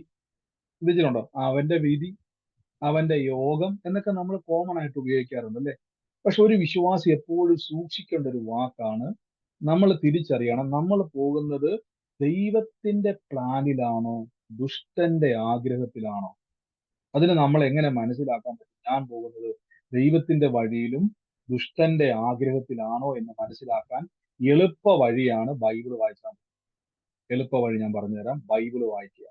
ബൈബിളിൽ വ്യക്തമായി പറഞ്ഞിരിക്കുന്നു ദൈവത്തിന്റെ പദ്ധതി എന്നാണ്. ദുഷ്ടന്റെ ആഗ്രഹം, ദുഷ്ടന്റെ പ്ലാൻ അല്ല, ആഗ്രഹം. അവന്റെ ആഗ്രഹം നിങ്ങൾ താഴ്ച പ്രാപിക്കണമെന്ന്. ദൈവത്തിന്റെ പ്ലാൻ എന്ന് പറഞ്ഞാൽ, ഇപ്പൊ ഞാൻ എന്തുകൊണ്ടാണ് ഡിസയർ എന്നുള്ള വാക്ക്, ആഗ്രഹം എന്നുള്ള വാക്ക് ദൈവവുമായിട്ട് ബന്ധപ്പെടുത്താത്തെന്ന് ചോദിച്ചാൽ, ദൈവം ഒരിക്കലും ആഗ്രഹിക്കുന്ന ദൈവമല്ല. അപ്പൊ നമ്മൾ പലപ്പോഴും ചിന്തിക്കാറില്ല, എനിക്ക് വലിയൊരു ആഗ്രഹമുണ്ട്. പക്ഷെ അടുത്ത് നിൽക്കുന്ന കൂട്ടുകാരൻ ചോദിക്കും, അതിന് നിന്റെ വല്ല കാശുണ്ടോ? അതെന്താ അങ്ങനെ ചോദിക്കാൻ കാര്യം അറിയാവോ? വലിയ ആഗ്രഹമാണ്, പക്ഷെ ആ വലിയ ആഗ്രഹത്തിലേക്ക് എത്തണമെങ്കിൽ പണം വേണം. നമ്മൾ കോമൺ ആയിട്ട് കേൾക്കുന്ന ഒരു ചോദ്യമൊക്കെ അല്ലേ. പക്ഷെ ദൈവം പറയുകയാണ്, ഞാൻ നിങ്ങളെ ഉയർത്താൻ വേണ്ടി പോവാ. അപ്പൊ ദൈവത്തിനിടയ്ക്ക് നിൽക്കുന്ന ദൂതന്മാര് കർത്താവെ വല്ലതും നടക്കും എന്ന് ചോദിക്കത്തില്ല. കാരണം ഞാൻ ഇന്നാൾ പറഞ്ഞു, ദൈവത്തിന് ആഗ്രഹമില്ല, ദൈവത്തിന് പദ്ധതികളേ ഉള്ളൂ. ദൈവം ഒരു പദ്ധതി ഇട്ടാൽ അത് നടത്തുവാൻ ദൈവത്തിന് കപ്പാസിറ്റി ഉണ്ട്. മനസ്സിലാവുന്നുണ്ടോ? പത്രോസ് ശ്ലീഹായിനെ ദൈവത്തിന്റെ പ്ലാൻ എന്ന് പറഞ്ഞാൽ സുവിശേഷം അറിയിക്കണം. പത്രോസ്ലീഹ കേട്ട ആലോചനയാ, പോയി സുവിശേഷം പറ എന്നൊരു ദൂത് കേട്ടുകൊണ്ട്, പ്രവചനം കേട്ടുകൊണ്ട് ഇറങ്ങിയ ആളെ കാരാഗൃഹത്തിന്റെ അകത്തിട്ട് പൂട്ടാൻ പറ്റത്തില്ല. അറിയാവൂ, ഈ ദിവസങ്ങളിൽ ശ്രദ്ധിച്ചോണം. ദൈവത്തിന്റെ പ്ലാൻ എന്ന് പറഞ്ഞാൽ കാരാഗൃഹത്തിന്റെ അകത്തിട്ട് തല വെട്ടിക്കളയുന്നതല്ല. ദൈവത്തിന്റെ പ്ലാൻ എന്ന് പറഞ്ഞാൽ കെട്ടിയ ബന്ധനങ്ങളെ അഴിച്ച് പുറത്തു കൊണ്ടുവന്നിട്ട് പത്രോസ്ലീഹായെ കൊണ്ട് തന്നെ പറയിപ്പിക്കും. ദൈവത്തിന്റെ ദൂതൻ, കർത്താവിന്റെ ദൂതനെ അയച്ച് ഹെരോദാവിന്റെ കൈക്കകത്തുനിന്നും യഹൂദന്റെ സകല ഡിസയറിൽ നിന്നും, പ്രതീക്ഷയിൽ നിന്നും, ആഗ്രഹത്തിൽ നിന്നും ദൈവം എന്നെ വിടിവിച്ചു. ഇപ്പൊ മനസ്സിലായോ? യഹൂദന്റെയും ഹെരോദാവിന്റെയും പ്ലാൻ അല്ല നടന്നത്, ദൈവത്തിന്റെ പദ്ധതിയെ നടക്കത്തുള്ളൂ. ഇപ്പൊ പിടികിട്ടിയോ? ഹെരോദാവിന്റെയും യഹൂദന്റെയും ആഗ്രഹം പത്രോസ്ലീഹായുടെ തലയില്ലാത്ത ഡെഡ് ബോഡി നാളെ രാവിലെ കണി കണ്ട് എണീക്കണം. പക്ഷെ ദൈവത്തിന്റെ പ്ലാൻ നാളെ രാവിലെ നീ നിന്ന് സുവിശേഷം പറയണം. നിങ്ങൾ ഏതിന്റെ കൂടെ നിൽക്കും? ഇവിടെയാണ് നമുക്ക് ഏറ്റവും കൂടുതൽ ചലഞ്ചിങ് ഉണ്ടാകുന്നത്. മനസ്സിലാവുന്നുണ്ടോ? ദൈവത്തിന്റെ പദ്ധതിയെ നാം തിരിച്ചറിയണം. ദൈവത്തിന്റെ പദ്ധതികളെ നാം മനസ്സിലാക്കണം. ദൈവത്തിന്റെ പദ്ധതികളെ നാം തിരിച്ചറിഞ്ഞിട്ട് അതുകൊണ്ട് ഞാൻ പറയാം, എല്ലാത്തിനും കയറി നിങ്ങൾ ആമേൻ പറഞ്ഞാൽ നിങ്ങൾക്ക് സ്വന്തമായി പോകും. ചിലരുണ്ട് കാണുന്നതിനെല്ലാം ആമേൻ പറയും. ആരെന്തു പറഞ്ഞാൽ, ഇപ്പൊ നിങ്ങൾക്ക് ജീവിതത്തിൽ വലിയൊരു പ്രശ്നം ഉണ്ടാകാൻ പോകുന്നു, ആമേൻ, ഇപ്പൊ വലിയൊരു പ്രശ്നം ഉണ്ടാകുമെന്ന് പറഞ്ഞു കഴിഞ്ഞാൽ ഉടനെ എന്ത് ചെയ്യും? നമ്മൾ ഉടനെ ആമേൻ ആമേൻ ആമേൻ ആക്കാറുണ്ട്. ശ്രദ്ധിച്ച് ആമേൻ പറ. ആമേൻ എന്ന് പറഞ്ഞാൽ അങ്ങനെ തന്നെ, അങ്ങനെ തന്നെ, അങ്ങനെ. നിങ്ങൾ അതിനെ എടുക്കുക, ആ ഒരു പ്രവചനത്തെയും വാക്കിനെയൊക്കെ.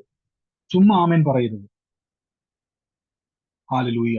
പുറപ്പാട് പുസ്തകത്തിലേക്ക് ഒന്ന് സഹോദരി ഇപ്പൊ ആ വാക്യം അയച്ചു. 23-ാം അധ്യായത്തിന് 22-ാമത്തെ വാക്യം ഞാൻ ഇപ്പോഴാണ് ശ്രദ്ധിച്ച സഹോദരൻ ആ വാക്യം ഇപ്പൊ എനിക്ക് അയച്ചു തന്നായിരുന്നു. ആ വാക്യങ്ങൾ, എന്നാൽ നീ അവന്റെ വാക്ക് ശ്രദ്ധയോടെ കേട്ട് ഞാൻ കൽപ്പിച്ചതൊക്കെയും ചെയ്താൽ നിന്നെ പകയ്ക്കുന്നവരെ ഞാൻ പകയ്ക്കും, നിന്നെ ഞെരുക്കുന്നവരെ ഞാൻ ഞെരുക്കും. അപ്പൊ ശ്രദ്ധയോടെ കേൾക്കണം. പുറപ്പാട് 23-22 പറയുന്നു. ആമേൻ. ഈ ദിവസങ്ങളിൽ ഒന്ന് തിരിച്ചറിഞ്ഞ് ദൈവത്തിന്റെ പ്ലാനുകളെ പറ്റിയാണ് ഞാൻ തുടക്കത്തിൽ മുതലേ പറഞ്ഞിരിക്കുന്നത്. അതുകൊണ്ടാണ് ഒരു രോഗം വരുമ്പോൾ, ഒരു ബുദ്ധിമുട്ട് വരുമ്പോൾ, ഒരു പ്രശ്നം വരുമ്പോൾ ഉടനെ ബൈബിൾ തുറന്നിട്ട് നിങ്ങൾ നോക്കണം, ഇത് ദുഷ്ടന്റെ ആഗ്രഹമാണോ ദൈവത്തിന്റെ പ്ലാനാണോ? അപ്പൊ വായിക്കുമ്പോൾ മനസ്സിലാവും, ദൈവം പറയുന്നു എന്റെ അടിപ്പിണരുകളാൽ സൗഖ്യം വന്നിരിക്കുന്നു. അപ്പൊ ഇതെന്തുവാ? ഈ രോഗം ദുഷ്ടന്റെ ആഗ്രഹമാണ്. എന്താ അവന്റെ ആഗ്രഹം? ഈ രോഗം വന്ന് ഞാൻ മരിക്കണം. ഉടനെ നിങ്ങൾ പറയണം, അതിനെനിക്ക് മനസ്സില്ല. എന്റെ കൂടെ പറഞ്ഞോട്ടെ, ദുഷ്ടന്റെ ആഗ്രഹം കൊടുക്കാൻ എനിക്ക് മനസ്സില്ലെന്ന് പറയാം. ദുഷ്ടന്റെ ആഗ്രഹം കൊടുക്കാൻ എനിക്ക് മനസ്സില്ല. ബ്രദറെ കേൾക്കുന്നില്ല. വോളിയം കുറവാണോ? ദുഷ്ടന്റെ ആഗ്രഹം നടത്താൻ കേൾക്കാം. ഓക്കെ, വോളിയം കുറവുള്ളവർ ശ്രദ്ധിച്ചു. ഞാൻ എപ്പോഴും പറഞ്ഞ വോളിയം കുറവുണ്ടെങ്കിൽ നിങ്ങൾ ഒന്ന് ലെഫ്റ്റ് ചെയ്തതിന് ശേഷം, പ്രയറിന് ലെഫ്റ്റ് ചെയ്തതിന് ശേഷം വീണ്ടും ഒന്നും കൂടെ ജോയിൻ ചെയ്താൽ മതി. ചിലപ്പോൾ വീണ്ടും ജോയിൻ ചെയ്താൽ അതാണ് പ്രശ്നം. അതുകൊണ്ട് തുടക്കം മുതൽ നിങ്ങൾ ശ്രദ്ധിക്കണമെന്ന് ഞാൻ പറഞ്ഞത്. നിങ്ങൾ തുടക്കത്തിലെ വോളിയം കുറവാണെങ്കിൽ ഇനിയിപ്പോ ചിലപ്പോൾ നിങ്ങൾ ലെഫ്റ്റ് ആയി കഴിഞ്ഞാൽ ഒത്തിരി പേര് ഇപ്പൊ മെസ്സേജ് അയച്ചുകൊണ്ടിരിക്കുകയാണ് ഫുള്ളായെന്ന് പറഞ്ഞിട്ട്. ഇതിപ്പോ ഇത്രയായി, പക്ഷെ കുറെ ആൾക്കാർ ഒരുമിച്ച് കയറുന്നവർക്ക് കയറാൻ പറ്റത്തില്ല. ഇപ്പോഴും വെയിറ്റിംഗ് കിടക്കുകയാണ് ആൾക്കാർ. അതുകൊണ്ട് ശ്രദ്ധിക്കുക. തുടക്കം മുതലേ വോളിയം കുറവാണെങ്കിൽ ഒന്നും കൂടെ ലെഫ്റ്റ് ചെയ്തിട്ട് വീണ്ടും കയറിയാൽ മതി. വോളിയം കറക്റ്റ് ആവും. അല്ലെങ്കിൽ ഒന്ന് അപ്ഡേറ്റ് ചെയ്താൽ മതി. പക്ഷെ ഇനി ലെഫ്റ്റ് ചെയ്താൽ തിരിച്ച് കയറാൻ പറ്റുമെന്ന് എനിക്ക് അറിയത്തില്ല. ആമേൻ. ശ്രദ്ധിക്കുക. തുടക്കം മുതലേ ശ്രദ്ധിച്ചോണം വോളിയം കുറവുള്ളവർ. അങ്ങനെ ഇല്ലെങ്കിൽ നിങ്ങൾ എനിക്ക് മെസ്സേജ് അയച്ചോണം, ഞാൻ ആദ്യം തുടക്കം ചോദിച്ചോളാം. ആമേൻ. അപ്പൊ ഇവിടെ നിങ്ങൾ ശ്രദ്ധിച്ചോണം, നമ്മൾ ഈ ദിവസങ്ങളിൽ തിരിച്ചറിഞ്ഞോണം. ഇത് നിങ്ങൾ എക്സസൈസ്, ഞാൻ തുടക്കത്തിൽ പറഞ്ഞില്ല, ഇത് ഒരു ദിവസം കൊണ്ട് നമ്മളിലേക്ക് ചിലപ്പോൾ പ്രവേശിച്ച് വരച്ചില്ല. നമ്മൾ ഈ ലോകത്തിൽ ജീവിക്കുന്നവരാ. നമ്മൾ എല്ലാ ദിവസവും പ്ലാവും ചക്കയും മാവും ഒക്കെ കണ്ട് വളർന്ന ആൾക്കാർ നാളെ ഒരു സുപ്രഭാതത്തിൽ വന്നോണ്ട് അതിൻ്റെ അകത്ത് മുഴുവനും എന്താ പറയുന്നത്, നമുക്ക് നമ്മൾ ഇതുവരെയായിട്ടും അതിന് ഓപ്പോസിറ്റ് ഒരു കാര്യം കേൾക്കുമ്പോൾ നമ്മൾ അങ്ങനെ വിശ്വസിക്കുന്നവരാ. നമ്മളിപ്പോ വിശ്വാസി എന്ന് പറഞ്ഞാൽ ഇതുവരെ കാണാത്ത കാര്യങ്ങളെ വിശ്വസിക്കുക നമ്മൾ. മനസ്സിലാകുന്നുണ്ടോ? അപ്പൊ നമ്മളെ തന്നെ ട്രെയിൻ, അതിനാണ് കൂട്ടായ്മ. ഈ പലരും ഞാൻ ശ്രദ്ധിച്ചിട്ടുണ്ട്, ഈ ആദ്യമൊക്കെ പ്രാർത്ഥന വന്നിട്ട് നിങ്ങൾക്കും അങ്ങനെ ഒരു എക്സ്പീരിയൻസ് ഉണ്ടായിരിക്കും. എനിക്കൊന്നും ആദ്യ സമയത്ത് ബൈബിൾ പ്രസംഗം കേൾക്കുമ്പോൾ ഒന്നും മനസ്സിലാകത്തില്ലായിരുന്നു കേട്ടോ. ഒരു വക പിടികിട്ടത്തില്ല. എന്തുവായി പ്രസംഗിക്കുന്നത്, എന്തുവായി പറയുന്നത്, ഒന്നും മനസ്സിലാകത്തില്ല. ഒന്നാമത് ബൈബിളിന്റെ ഒരു രീതി എന്ന് പറഞ്ഞാൽ നമുക്ക് തോന്നും പക്ഷെ കടികെട്ടിയ വാക്കല്ല. പരിശുദ്ധാത്മാവ് അത് വെളിപ്പെടുത്തുമ്പോൾ നമുക്ക് വളരെ സിമ്പിൾ ആയിട്ട് തോന്നും. എനിക്ക് ആദ്യമൊന്നും അത് ലഭിക്കാത്തത് കൊണ്ട് ഭയങ്കര പാടാണ്. പക്ഷെ അത് കണ്ടിന്യൂസ് ആയിട്ട് കേട്ടോണ്ടിരുന്നപ്പം ദൈവം നമ്മുടെ ഹൃദയത്തെ തുറന്നു. ആമേൻ. അപ്പൊ ഈ ദിവസങ്ങളിൽ എപ്പോഴും ബൈബിൾ തുറന്നിട്ട് ദൈവത്തിന്റെ പ്ലാൻ, ഇതാണ് നമ്മുടെ കീവേഡ്. പിശാചിന്റെ ആഗ്രഹവും അല്ലെങ്കിൽ ദുഷ്ടന്റെ ആഗ്രഹവും ദൈവത്തിന്റെ പ്ലാനും തെറ്റിപ്പോകരുത്. ദൈവത്തിന് ആഗ്രഹമില്ല കേട്ടോ. ദൈവം പറയാണ്, എനിക്ക് ആഗ്രഹം ഉണ്ടായിരുന്നു പത്രോസെ, നീ മനുഷ്യരെ പിടിക്കുന്നവരാകണം എന്നല്ല പറഞ്ഞത്, നീ മനുഷ്യനെ പിടിക്കുന്നവനാകും. നീ ഉയർച്ച തന്നെ പ്രാപിക്കും. നീ വാലല്ല തലയാകും. ശ്രദ്ധിച്ചു നോക്കിയേ. നീ രോഗികളുടെ മേൽ കൈവച്ചാൽ സൗഖ്യം വരും. നീ ഭൂലോകത്തിന്റെ അറ്റത്തോളം പോയി സുവിശേഷം പറയും. ഇതൊന്നും ആഗ്രഹമല്ല, ദൈവത്തിന്റെ പ്ലാനാണ്. അതിനോട് ചേർന്ന് നിൽക്ക്, ദൈവം സഹായിക്കും. ചിലപ്പോൾ നിങ്ങൾ വലിയ പ്രശ്നത്തിൽ അകപ്പെട്ട് നിൽക്കുമ്പോൾ ഒരു മനുഷ്യൻ പോലും കൂടെ കാണത്തില്ലായിരിക്കും. സകലതും പ്രതികൂലമായിരിക്കും. ആ വചനം എന്ന് പറഞ്ഞാൽ ദൈവത്തെ നാം ചേർത്തൊന്ന് കെട്ടിപ്പിടിക്കുന്നത് പോലെ ഫീൽ ആ വചനം. വചനം എന്ന് പറഞ്ഞാൽ ദൈവം തന്നെ ഒരാള് വന്ന് നിൽക്കുന്നത് പോലെ ദൈവവചനം പറയുമ്പോൾ ദൈവം വന്ന് നിൽക്കുക നമ്മുടെ അടുത്ത്. യോഹന്നാൻ 1:1 പറഞ്ഞു, അതിൽ വചനം ഉണ്ടായിരുന്നു, വചനം ദൈവത്തിന്റെ കൂടെയായിരുന്നു. വചനം എന്ന് പറഞ്ഞാൽ ദൈവം തന്നെയാ. വചനം പറയുമ്പോൾ ദൈവത്തോട് ചേർന്ന് നമ്മൾ വട്ടം പിടിച്ച് നിൽക്കുക. ഒന്ന് കണ്ണടച്ചേ. എന്നിട്ട് മനസ്സിൽ വന്ന വചനം ഒന്ന് പറഞ്ഞ് ഏതെങ്കിലും ഒരു വചനം പറ. തന്റെ ഏകജാതനായ പുത്രൻ വിശ്വസിക്കുന്ന ഏവനും നശിച്ചു പോകാതെ നിത്യജീവൻ പ്രാപിക്കേണ്ടതിൽ ദൈവം ഈശ്വരനെ നൽകുവാൻ തക്കവണ്ണം ലോകത്തെ സ്നേഹിച്ചു എന്ന് പറയുന്ന യോഹന്നാൻ 3:16 പറയുന്ന വചനം. ആ വചനം പറയുമ്പോൾ ദൈവം എന്ന് പറഞ്ഞാൽ വചനമോ, ഒരു വ്യക്തി, ഒരു മനുഷ്യൻ രൂപത്തിൽ നിൽക്കുന്നത് പോലെ ദൈവം എന്റെ മുമ്പിൽ നിന്ന് ഞാൻ വചനം പറയുമ്പോൾ ദൈവത്തെ വട്ടം പിടിക്കുക, ഞാൻ കെട്ടിപ്പിടിക്കുക ദൈവത്തെ. ഇങ്ങനെ ഒന്ന് ഫീൽ ചെയ്യണം നിങ്ങൾക്ക്. ഇതാ വചനം പറയുമ്പോൾ സംഭവിക്കുന്നത്. ദൈവത്തിന്റെ പ്ലാനിലേക്ക് ഞാൻ കയറുവാണ്. ആ വചനം പറഞ്ഞ് ഞാൻ കയറുവാണ്. തുടർമാനമായിട്ടൊന്ന് വചനം പറഞ്ഞു നോക്കി, അതിന്റെ റിസൾട്ട് നിങ്ങൾ കാണും. കണ്ടിന്യൂസ് ഒന്ന് പറഞ്ഞു നോക്കി. ഞാനിപ്പോ പ്രാർത്ഥിക്കാൻ വേണ്ടി പോവാണ്. ഞാൻ നിങ്ങൾക്കൊരു സൊല്യൂഷൻ പറഞ്ഞു തരാം. ശ്രദ്ധിച്ചോണം. ഒരു സൊല്യൂഷൻ ഞാൻ പറഞ്ഞു തരാം, വളരെ ശ്രദ്ധിച്ചിരുന്നോണം. എന്താണ് സൊല്യൂഷൻ എന്ന് ചോദിച്ചു കഴിഞ്ഞാൽ, ഞാൻ നേരത്തെ പറഞ്ഞിട്ടുള്ളതാണ്, നമുക്കൊരു രോഗം വന്നാൽ, ഞാൻ രോഗം എന്ന് എപ്പോഴും പറഞ്ഞു, നമുക്ക് റിലേറ്റ് ചെയ്യാൻ പറ്റുന്നതുകൊണ്ടാണ്. നമുക്കൊരു അസുഖം വന്നാൽ നമ്മൾ നേരെ ഡോക്ടറെ പോയി കാണും. മുമ്പ് പറഞ്ഞിട്ടുള്ളതാണ്. ഡോക്ടർമാർ എന്നത് കേൾക്കുന്നുണ്ട്, ഒത്തിരി ഡോക്ടർമാർ എന്നത് കേൾക്കുന്നുണ്ട്. നമ്മൾ ഡോക്ടറെ പോയി കണ്ട് ഡോക്ടർ എന്ത് ചെയ്യും, അത് കൺസൾട്ട് ചെയ്തതിനു ശേഷം ഡോക്ടർ പറയും ഇന്ന രോഗമാണ് മനസ്സിലാക്കി തന്നു. ഡോക്ടർ എന്ത് ചെയ്യും, രോഗത്തിനുള്ള മരുന്ന് എഴുതി തരും. നമ്മളത് വീട്ടിൽ പോയിട്ട് രാവിലെ ഉച്ചയ്ക്കും വൈകിട്ടും കഴിക്കും, അല്ലേ? കുറച്ച് കഴിയുമ്പോൾ രോഗം ഒന്ന് മാറും, ചിലപ്പോൾ മാറത്തില്ല, പിന്നെയും ഡോസ് കൂട്ടിക്കൊണ്ടേയിരിക്കും. ഇനി ഞാൻ എളുപ്പമായി പറഞ്ഞു തരാം. നിങ്ങൾ ഒരു വിഷയം വരുമ്പോൾ നിങ്ങൾക്ക് മനസ്സിലായല്ലോ ഞാനൊരു വിഷയത്തിലാണ്, അപ്പൊ നമുക്ക് മനസ്സിലായി ഞാനൊരു വിഷയത്തിലാണ്, തിരിച്ചറിവ് കിട്ടി. ഇനി നമ്മുടെ ഡോക്ടർ ആരാ? യേശു. യേശുവിന്റെ അടുക്കിലേക്ക് ചെല്ലുമ്പോൾ കർത്താവ് തരുന്ന മരുന്നാണ് വചനം. ശ്രദ്ധിച്ചോണം. നിങ്ങളുടെ മൈൻഡിൽ കൊടുത്തേക്കണം, ഒരു പ്രശ്നം വരുമ്പോൾ 3 നേരം വചനം കഴിക്കണം. ഞാൻ ഇന്നാള് പറഞ്ഞത് മരുന്ന് കഴിക്കുന്നത് പോലെ ശ്രദ്ധിച്ചോണം. 3 നേരം എന്നുള്ളത് എത്ര നേരം വേണേലും ആകാം. ഞാൻ 3 എന്നുള്ളൊരു കണക്ക് പറഞ്ഞെന്നുള്ളൂ. നാളെ മുതൽ നിങ്ങൾ പറയരുത് ബ്രദറെ 3 നേരം എന്ന് പറഞ്ഞു വരരുത്. ഒരു കണക്കാണ്.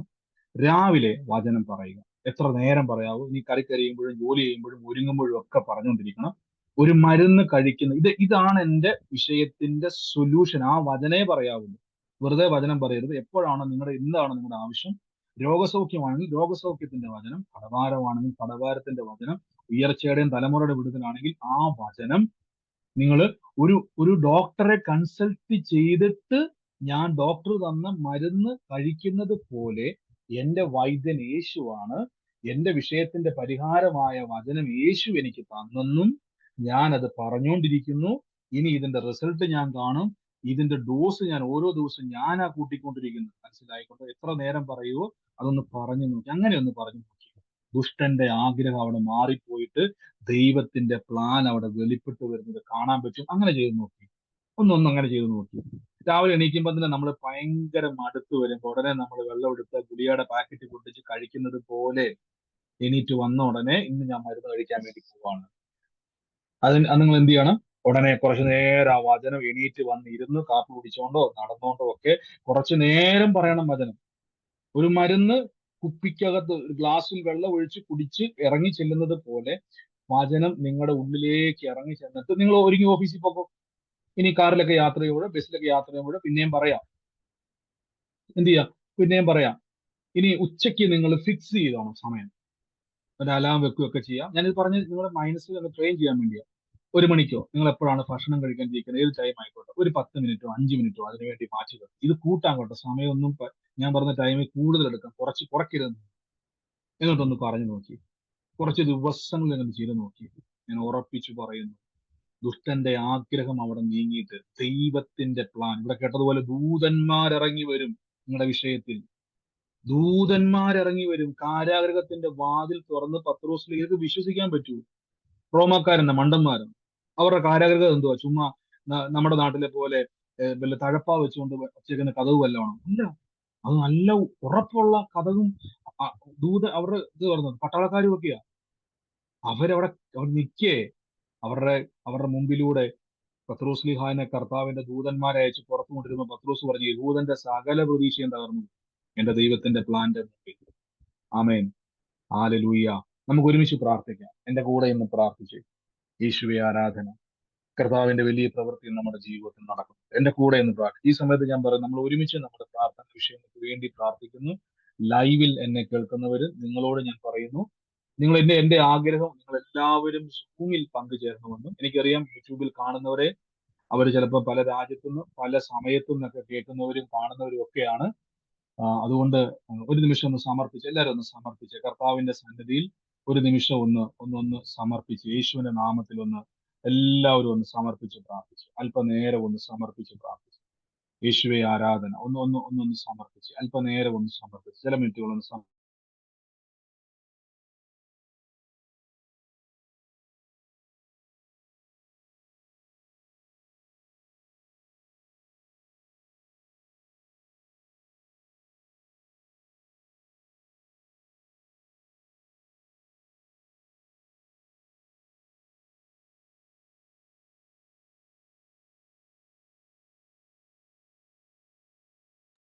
നന്ദി കർത്താവേ, നന്ദി കർത്താവേ. യേശുവിന്റെ നാമത്തിൽ എന്റെ കൂടെ ഇന്ന് പ്രാർത്ഥിച്ച പരിശുദ്ധാത്മാവേ, അങ്ങയുടെ വലിയ കൃപയ്ക്കായി ഞാൻ വാഴ്ത്തുന്നു, അങ്ങയുടെ കൃപയ്ക്കായി സ്തുതിക്കുന്നു. എല്ലാവരും പ്രാർത്ഥിച്ചു. ഈ സമയത്ത് നിങ്ങളുടെ എല്ലാ പ്രശ്നങ്ങളുടെ മേൽ യേശു ക്രിസ്തുവിന്റെ പരിഹാരത്തിന്റെ, ക്രൂശിലെ പരിഹാരത്തിന്റെ ആ ഒരു ദിവ്യ ആരോഗ്യവും ദീർഘായുസ്സും നിങ്ങളുടെ മേൽ വ്യാപരിക്കുക. തകരത്തില്ല കേട്ടോ, നശിക്കത്തില്ല കേട്ടോ, ഉയർച്ച പ്രാപിക്കും, താഴ്ച പ്രാപിക്കത്തില്ല. ഈ ദിവസങ്ങളിൽ കർത്താവിന്റെ കൃപയിൽ തലമുറയ്ക്ക് വേണ്ടി ഭാരപ്പെടുന്നത് ഞാൻ പറയുന്നത്, നിങ്ങളുടെ തലമുറ ദൈവത്തിന്റെ പിശാചിന്റെ ഡിസയറിൽ നമ്മളിപ്പോ പലപ്പോഴും പോകുന്നത്. ഇന്നൊന്നും മാറ്റിപ്പിടിച്ചേ. ദൈവത്തിന്റെ പ്ലാൻ എന്തുവാ? എന്റെ തലമുറകൾ അനുഗ്രഹിക്കപ്പെടും. ജാതികളുടെ നടുവിൽ അവർ അനുഗ്രഹിക്കപ്പെടും. ഞാൻ ലോകത്തിന്റെ മുമ്പിൽ സാക്ഷിയാകും. ഈ ഇട്ടാവട്ടത്തിന്റെ കെട്ടൊക്കെ പൊട്ടട്ടെ. ലോകരാജ്യങ്ങളിൽ പോയി ഞാൻ യേശുവിന്റെ സാക്ഷിയാകും. ഇന്ന് എന്നെ കാണുന്നവർ, ഇന്ന് എന്നെ കളിയാക്കുന്നവർ, ഇന്ന് എന്നെ പരിഹസിക്കുന്നവന്റെ നാവിലൂടെ പറയാൻ പോകും, നീ ഒരു അനുഗ്രഹമാണ്. ഇതാ ദൈവത്തിന്റെ പ്ലാൻ. ഇതൊക്കെ ബൈബിളിൽ ഉണ്ടോ ബ്രദറെ? വ്യക്തമായിട്ടുണ്ട്. നീ ഒരു അനുഗ്രഹമായി തീരുമെന്നാ പറഞ്ഞിരിക്കുന്നത്. നീ അനേകർക്ക് ഒരു അനുഗ്രഹമായി തീരും. നീ തെക്കോട്ടും വടക്കോട്ടും ഒക്കെ എന്ത് ചെയ്യും? ഇത് ഇസ്രായേലിനോട് പറഞ്ഞതല്ലേ? നാം കർത്താവിന്റെ ഇസ്രായേൽ എന്ന ബൈബിളിൽ പറഞ്ഞു. യേശുവിന്റെ നാമത്തിൽ പ്രാർത്ഥിക്കുന്നു. പിതാവെ, ഒരുമിച്ച് ഞങ്ങൾ അനുഗ്രഹിക്കുന്നു. യേശുവേ, നന്ദി കർത്താവേ, നന്ദി കർത്താവേ, നന്ദി യേശുവേ, നന്ദി കർത്താവേ. നമ്മുടെ കർത്താവ് എന്ന് പറയുന്ന സോഫിയയ്ക്ക് വേണ്ടി പ്രാർത്ഥിക്കുവാൻ പരിശുദ്ധാത്മാവെന്ന് പറയും. സോഫിയയുടെ മോളെ ഞാൻ കാണും. ഏകദേശം ഞാനൊരു കാഴ്ചയിൽ കാണുന്ന സോഫിയയുടെ മോൾ ഏകദേശം ഒരു 16 വയസ്സിനടുത്ത് പ്രായമുള്ള ഒരു മോളെ കാണും. സോഫിയനെ മോളെയും കർത്താവ് സ്പർശിക്കുന്നതായിട്ട് കർത്താവിനെ കാണിക്കും. യേശുവിന്റെ നാമത്തിൽ നിന്ന് പ്രാർത്ഥിക്കും. പിതാവേ, കുടുംബത്തിന്റെ മേൽ രക്ഷാ പദ്ധതികൾ വെളിപ്പെടുത്തും. ഈ നിമിഷം രോഗികളായി ഭാരപ്പെടുന്നവര് ഇന്ന് തിരിച്ചറിഞ്ഞ് ഈ രോഗം പിശാച് ആഗ്രഹിച്ചുകൊണ്ടിരിക്കുക, ഞാൻ രോഗം വന്ന് മരിക്കണമെന്ന്. ദൈവം പ്ലാൻ ഇട്ടേക്കുവാ, ഞാൻ രോഗം സൗഖ്യമായിട്ട് സാക്ഷ്യം പറയാൻ വേണ്ടി. ദൈവത്തോടൊന്ന് ചേര്. എങ്ങനെ ചേരുന്നു? വചനം പറഞ്ഞങ്ങോട്ട് കേറ്. കർത്താവിന്റെ തിരുമുറിവിനാൽ എനിക്ക് ആരോഗ്യം വന്നിരിക്കുന്നു. കർത്താവിന്റെ തിരുമുറിവിനെ ഞാൻ സൗഖ്യമായി നടക്കും. കർത്താവിന്റെ തിരുമുറിവിൽ തുള്ളിച്ചാടി ആരാധിക്കും. കർത്താവിന്റെ തിരുമുറിവിനാൽ ഞാൻ സാക്ഷ്യം പറയും. കർത്താവിന്റെ തിരുമുറിവിനാൽ എനിക്ക് ആരോഗ്യം വന്നിരിക്കുന്നു. എന്റെ രോഗം എന്റെ ക്യാൻസർ മാറിയിരിക്കുന്നു. എനിക്ക് പുതിയ അവയവം വന്നിരിക്കുന്നു. എന്റെ ബ്ലഡിലെ കൗണ്ടുകൾ മാറിയിരിക്കുന്നു. എന്റെ പ്രഷറോ ഷുഗറോ എന്തു ആയിക്കോട്ടെ, അതൊക്കെ എന്റെ ജീവിതകാലം മുഴുവനും നോർമൽ കണ്ടീഷനിലേക്ക് ഞാൻ ഇപ്പൊ തന്നെ അതിനെ ആക്കി വെക്കുന്നു. ഡിവൈൻ ഹെൽത്തിൽ ഞാൻ വിശ്വസിക്കുന്നു. വാരി വിതറി ഞാൻ കൊടുക്കും. ഞാൻ വായ്പ വാങ്ങത്തില്ല പറഞ്ഞുകൊണ്ടിരുന്നു. വായ്പ വാങ്ങത്തില്ല, ഞാൻ കൊടുക്കാൻ പോകും. ഞാൻ ഞെരുങ്ങത്തില്ല. ഞാൻ വിശാലതയുണ്ട്. എനിക്ക് വീടുകളുണ്ടാകും. അനേക ആളുകൾ യേശുവിലേക്ക് വരുവാൻ എന്റെ അനുഗ്രഹം മുഖാന്തരമായി, എന്റെ ജീവിതം ഒരു മുഖാന്തരമായി. യേശുവേ, നന്ദി കർത്താവേ. Thank you holy spirit. Thank you holy spirit. Thank you holy spirit. Thank you holy spirit. ഓ യേശുവേ, നന്ദി കർത്താവേ.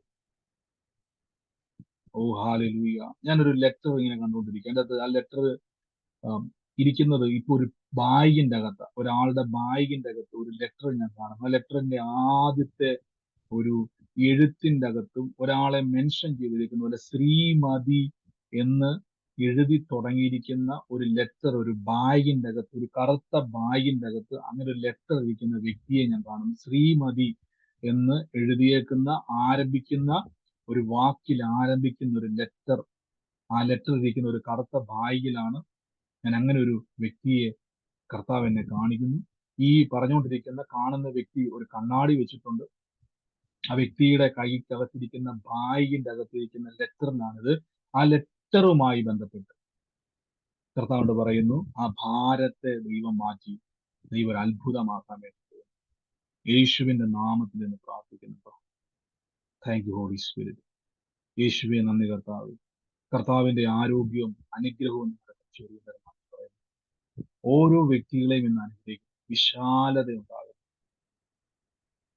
ഞാൻ വിശാലത എന്ന് പറഞ്ഞ കൂട്ടത്തിൽ തന്നെ അത് വാക്ക് പറഞ്ഞപ്പോൾ ദൈവം എന്നെ വിശാലെന്ന് പറഞ്ഞ ഒരു മകനെ സ്പർശിക്കുന്നതായിട്ട് പറയുന്നു. ആ വാക്കിന്റെ വായി പെട്ടെന്ന് വന്നപ്പോൾ തന്നെ വിശാലെന്ന് പറയുന്ന ഒരു മകനെ കർത്താവ് സ്പർശിച്ചിട്ട് ആ വ്യക്തിയെയും ആ മോഹനെയും ഉള്ള കുടുംബത്തെയും ദൈവം എന്നെ കാണിക്കുന്നു. നിങ്ങൾ ഇപ്പൊ നിൽക്കുന്ന സ്ഥലത്തു നിന്നും ദൈവം നിങ്ങളെ പറിച്ചു മറ്റൊരു സ്ഥലത്തേക്ക് നടാൻ വേണ്ടി പോവാണ്.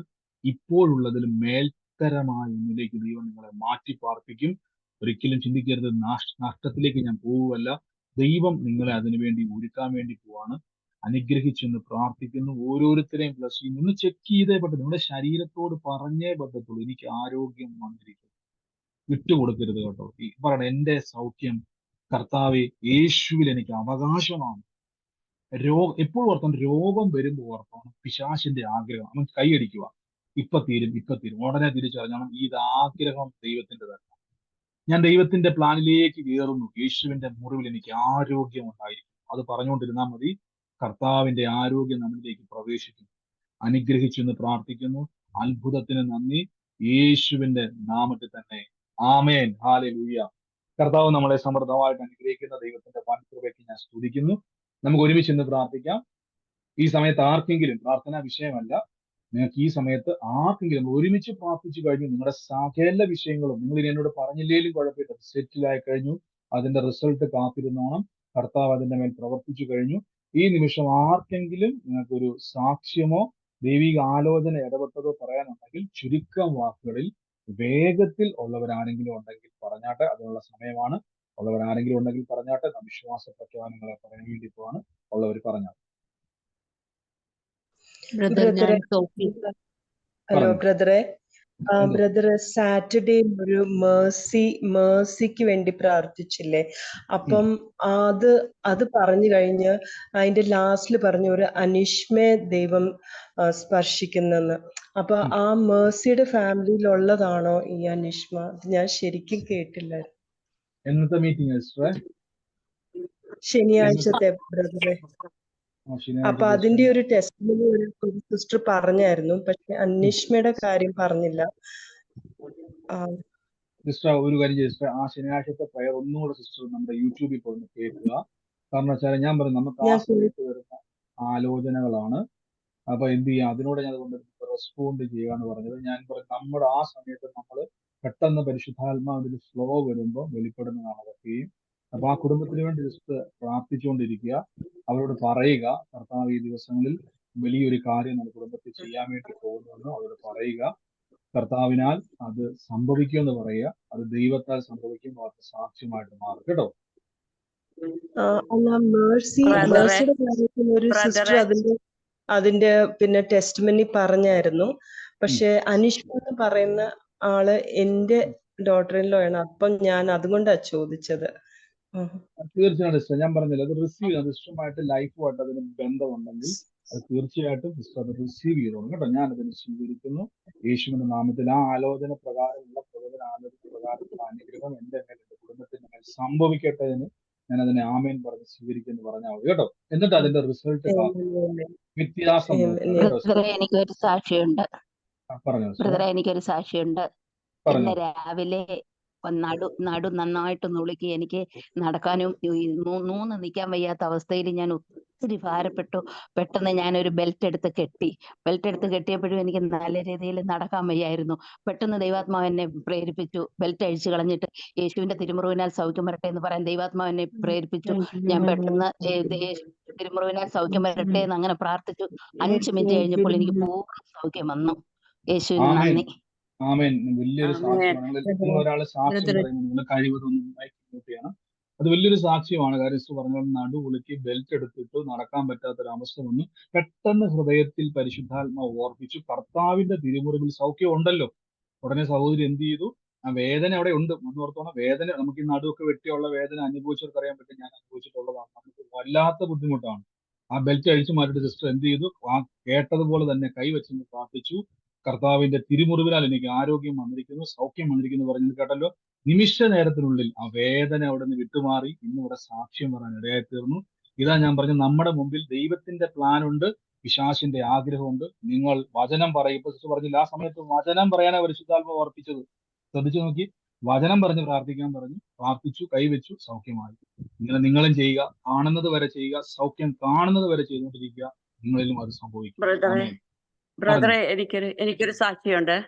പറഞ്ഞു. എന്റെ പേര് ഷാജി എന്നാണ്. ഞാൻ ജൂൺ 27 മുതലാ ഫസ്റ്റ് ഈ പ്രയർ ലൈനിൽ കയറി പ്രാർത്ഥിച്ചു തുടങ്ങിയ. പിന്നെ എനിക്ക് കഴിഞ്ഞ ഡിസംബർ മുതൽ എൻ്റെ കാലിന് വേദനയായിരുന്നു.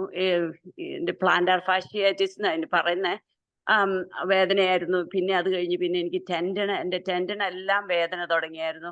വേദനയായിട്ട് എനിക്ക് എപ്പോഴും ഭയങ്കര വേദന, നിൽക്കാൻ മേല, ഒന്നും ചെയ്യാൻ പാടില്ലാതെയായിരുന്നു. ഞാൻ ഈ പ്രയർ ലൈനിൽ കയറി തുടങ്ങി. ഞാൻ യേശുവിന്റെ തിരുമുറിവിനാൽ എനിക്ക് സൗഖ്യം ഉണ്ടെന്ന് പറഞ്ഞ് പ്രാർത്ഥിച്ച് ഇപ്പം എനിക്ക് സൗഖ്യമായി. ഇന്നലെ എനിക്ക് സൗഖ്യമായി. കംപ്ലീറ്റ്ലി എന്റെ വേദന മാറി, മുഴുവൻ മാറി. ഞാൻ എല്ലാ യേശുവിനെ സമർപ്പിക്കുന്നു. യേശു എന്നെ സൗഖ്യമാക്കിയെന്ന് ദൈവമേ ലോകം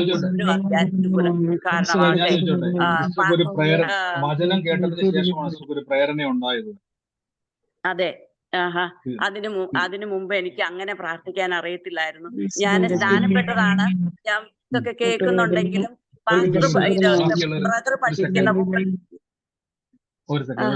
ബ്രദർ പഠിപ്പിക്കുന്നത് പോലെ ആരും പഠിപ്പിക്കുന്നില്ല.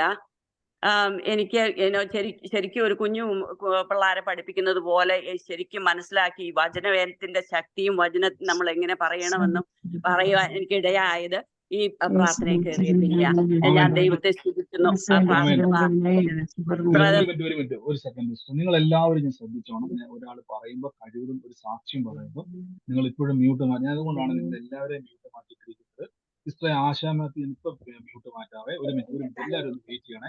കാരണം ഞാൻ നിങ്ങളോട് പറഞ്ഞില്ലേ, നമ്മൾ എന്തിനാണ് ഈ സാക്ഷ്യം എല്ലാം പറയിപ്പിക്കുന്ന ചോദിച്ചു കഴിഞ്ഞാല്, നമ്മൾ ഈ കേൾക്കുന്ന വചനത്തിന്റെ ഒക്കെ ശക്തിയാണ് ഈ സാക്ഷ്യങ്ങൾ. മനസ്സിലാകുന്നുണ്ടോ? അതുകൊണ്ട് നിങ്ങൾ എല്ലാവരും ദയവ് ചെയ്ത് ഞാൻ പറഞ്ഞു, മൈക്കുകൾ നിങ്ങൾ ഒരാൾ പറയുമ്പോൾ നമുക്ക് ഒത്തിരി സാക്ഷ്യങ്ങൾ മിസ്സാകുന്നുണ്ട്. ഞാൻ ഇപ്പോഴും എന്തുകൊണ്ടാണ് ഈ സാക്ഷ്യങ്ങളെ പ്രോത്സാഹിപ്പിക്കുന്നത്? നമ്മുടെ ഇടയിൽ കർത്താവ് ഇറങ്ങി വന്ന് പ്രവർത്തിക്കുന്നതിന്റെ തെളിവുകളാണ് സാക്ഷ്യങ്ങൾ. അതുകൊണ്ട് നിങ്ങളത് കേൾക്കുവാനുള്ള ക്ഷമ കാണിക്കണം. മ്യൂട്ട് ചെയ്യണം. സിസ്റ്റർ പറഞ്ഞ പോലെ എനിക്ക് ആ രോഗത്തിന്റെ പേര് പോലും എനിക്ക് മനസ്സിലായില്ല. ഇപ്പൊ അസ്വസ്ഥത, ആ രോഗം നിങ്ങൾ കേട്ടായിരുന്നല്ലോ, കാലിനും ഇല്ലാതെ ബുദ്ധിമുട്ടായിരുന്നു. ഡിസംബർ മുതൽ തുടങ്ങിയതാണ്. പക്ഷെ വചനം കേട്ടു. എന്തുകൊണ്ടാണ് ആദ്യമായിട്ടാണ് ഇങ്ങനെ പ്രാർത്ഥിക്കാൻ ഒരു പ്രേരണ വചനം കേട്ടപ്പോഴാണ് ഉണ്ടായെന്ന് ചോദിക്കാൻ കാര്യം, ഞാൻ പറഞ്ഞല്ലോ, ദൈവാത്മാവ് ഈ ഒരു കൂട്ടായ്മയിലൂടെ കർത്താവ്, ഞാൻ പറഞ്ഞല്ലോ, എന്റെ കഴിവോ പ്രാപ്തിയോ ആരുടെയും കഴിവോ അല്ല. ദൈവം പരിശുദ്ധാത്മാവ് നമ്മളെ എങ്ങനെയാണ് വചനത്തിലുള്ള അനുഗ്രഹങ്ങളെ നമ്മുടെ ജീവിതത്തിൽ കൊണ്ടുവരിക എന്നുള്ളത് ദൈവാത്മാവ് ഓരോ ദിവസവും വെളിപ്പെടുത്തിക്കൊണ്ടിരിക്കുക. ആ വെളിപ്പെടുത്തുന്നത് ഞാൻ എന്ന വ്യക്തി ഇവിടെ ഫോക്കസ് അല്ല. അതുകൊണ്ടാണ് നമ്മൾ പറഞ്ഞത് കൂട്ടായ്മ ആചരിക്കുക. ഞാൻ എപ്പോഴും പറയാൻ കാരണം, ഇതുവരെ ഞാൻ പറയാത്തതും കേൾക്കാത്തതുമായിട്ടുള്ള പല കാര്യങ്ങളും എന്നിലൂടെ ദൈവം ചെയ്യുമ്പോൾ അത് എന്റെ കഴിവല്ല, പരിശുദ്ധാത്മാവ് തുറന്നു തരുക. എനിക്ക് നിങ്ങളുടെ സാക്ഷ്യം കേൾക്കുമ്പോൾ ഞാനിവിടെ എനിക്ക് വേണ്ടി ഞാൻ ആമേൻ പറയുക. ഈ വചനം കേൾക്കുമ്പോൾ ഞാനാണ് ആദ്യം ആമേൻ പറയുന്നത്. ഈ വചനം ധ്യാനിക്കുന്ന സമയത്ത് ഞാനാണ് ആദ്യം ആമേൻ പറഞ്ഞ് സ്വീകരിക്കുന്നത്. കാര്യം ഇത് ആദ്യം കേട്ട് നിങ്ങൾക്ക് ഇത് പകർന്നു വരുമ്പോൾ, ഇപ്പൊ നിങ്ങൾ സാക്ഷ്യം അവർ പറഞ്ഞു കേട്ടില്ലേ, അങ്ങനെ ഇതുവരെയായിട്ടും പ്രാർത്ഥിച്ചിട്ടില്ല, അങ്ങനെ ഒരു എക്സ്പീരിയൻസ് ഉണ്ടായിട്ടില്ല. പക്ഷെ ഈ ഒരു തിരിച്ചറിവ് കിട്ടി. ഒന്ന് ആലോചിച്ച് നോക്കിയ, ദുഷ്ടന്റെ ആഗ്രഹം എന്നായിരുന്നു? രോഗത്തിന്റെ പേര് പോലും എനിക്ക് പറയാൻ പറ്റുന്നില്ല. ആ രോഗം വന്ന് തീരണമെന്നായിരുന്നു ആ കാല്. പക്ഷെ ദൈവത്തിന്റെ പ്ലാൻ എന്തായിരുന്നു? സൗഖ്യമായി ഇന്ന് സാക്ഷ്യം പറയുക എന്നുള്ളതായിരുന്നു. ഇപ്പൊ മനസ്സിലായോ? ദൈവത്തിന്റെ പ്ലാൻ, ദുഷ്ടന്റെ ഡിസയറിൽ നിന്നും ദൈവത്തിന്റെ പ്ലാനിലേക്ക് നാം പ്രവേശിക്കുകയാണ്. വേണ്ടി പറഞ്ഞതുപോലെ കർത്താവ് സൗഖ്യമാക്കി, അത്ഭുതം ചെയ്തു. കർത്താവിന്റെ തിരുമുറി ഞാൻ അനേകരോട് പറയണം കേട്ടോ, യേശു എന്നെ പറയുകയില്ല, നമ്മൾ അവരെ കൈവച്ചോണം, അവരുടെ രോഗത്തിന് വേണ്ടി പ്രാർത്ഥിച്ചോണം. കർത്താവ് എന്നെ സൗഖ്യമാക്കിയെങ്കിൽ നിങ്ങളെ സൗഖ്യമാക്കി പറയണം. ധൈര്യത്തോടെ പ്രാർത്ഥിക്കണം. God bless U. കർത്താവ് അനുഗ്രഹിക്കട്ടെ. ഞാൻ മ്യൂട്ട് മാറ്റാൻ വേണ്ടി പോവാണ്. ഒരാൾ പറഞ്ഞു തുടങ്ങുമ്പോൾ നിങ്ങൾ ജസ്റ്റ് ഒന്ന് ക്ഷമ കാണിക്കുക, അയാളെ പറയാനൊന്ന് അനുവദിക്കുക, നിങ്ങൾ മ്യൂട്ട് ചെയ്യുക. പറഞ്ഞു സിസ്റ്ററെ. എനിക്കൊരു സാക്ഷ്യമുണ്ട് ബ്രദറെ, പറഞ്ഞോട്ടെ? പറഞ്ഞു. എന്റെ മാതാവിന് കഴിഞ്ഞ ദിവസങ്ങളിലായിട്ട് പനി ഉണ്ടെന്ന് പറഞ്ഞു. അപ്പോ ഞാനും ഇടയ്ക്കൊക്കെ സമയം കിട്ടുമ്പോ ഇങ്ങനെ പറഞ്ഞിരുന്നു, യേശു ക്രിസ്തുവിന്റെ തിരുമുറിവിനാൽ എന്റെ മാതാവിന്റെ പനി സൗഖ്യമായിരിക്കുന്നു എന്നിങ്ങനെ 2-3 പ്രാവശ്യമൊക്കെ ആയിട്ട് ഇങ്ങനെ ഇരിക്കുമ്പോഴൊക്കെ ഇങ്ങനെ പറഞ്ഞു, മനസ്സിലിങ്ങനെ പറഞ്ഞുകൊണ്ടിരുന്നു. പിറ്റേ ദിവസം വിളിച്ചപ്പോ പറഞ്ഞു പനിക്ക് വളരെയധികം വ്യത്യാസം വന്നു, മാറിയെന്ന് പറഞ്ഞു. ആമേൻ. തീർച്ചയായിട്ടും മഹത്വം. ആമേൻ. ഇതേപോലെ ഇനി പ്രാർത്ഥിക്കുക, അനേക രോഗികൾക്ക് വേണ്ടി പ്രാർത്ഥിക്കുക, വചനം പറഞ്ഞ് പ്രാർത്ഥിക്കുക. കർത്താവിന്റെ സൗഖ്യം കാണും. ഗോഡ് ബ്ലസ് സിസ്റ്ററെ. ആമേൻ. പറഞ്ഞോട്ടെ? പറഞ്ഞു. ഞാന് പേര് സോഫിയ എന്നാണ്. ഇപ്പൊ ബ്രദർ പേര് പറഞ്ഞിരുന്നു, പ്രാർത്ഥിച്ചപ്പോഴേക്കും പേര് വിളിച്ച് സോഫിയ. മകള് 16 വയസ്സുണ്ട്. മോക്ക് 16 വയസ്സുണ്ട്. എന്താണ്? അതെ. സിസ്റ്റർ എന്നോട് പറഞ്ഞിട്ടുണ്ടായിരുന്നു മോളുടെ പ്രായം വല്ലു? ഇല്ല, ഞാനൊന്നും പറഞ്ഞിട്ടില്ല ബ്രദറിനെ വിളിച്ചിട്ട്. ആമേൻ. എത്ര പേരത് കേട്ടായിരുന്നു? നിങ്ങൾ കർത്താവ് സിസ്റ്ററുടെ പേര് വെളിപ്പെടുത്തുകയും മോളുടെ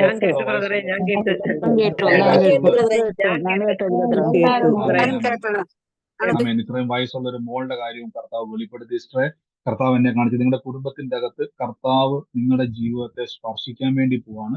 കർത്താവ് പ്രത്യേകിച്ച് മോളുമായി ബന്ധപ്പെട്ട് നിങ്ങളുടെ ജീവിതത്തിൽ ഈ ദിവസങ്ങളിൽ കർത്താവിന്റെ വലിയ പ്രവൃത്തിയെ ചെയ്യാൻ വേണ്ടി പോവാൻ. ഞാൻ എപ്പോഴും പറഞ്ഞു, നിങ്ങളെ ദൈവം വെളിപ്പെടുത്തുമ്പോൾ, നിങ്ങളുടെ കാര്യങ്ങൾ ദൈവം വെളിപ്പെടുത്തുമ്പോൾ കർത്താവ് നമ്മളെ ലൊക്കേറ്റ് ചെയ്യുകയാണ്.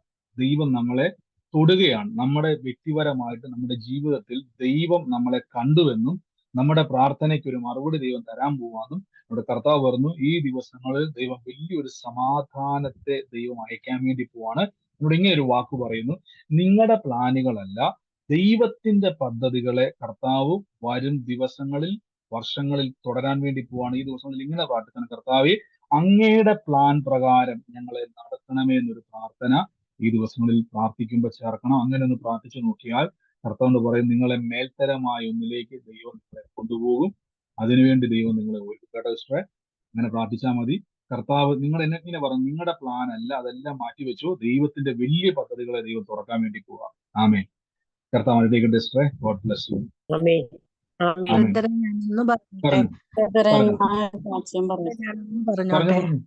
പറഞ്ഞു.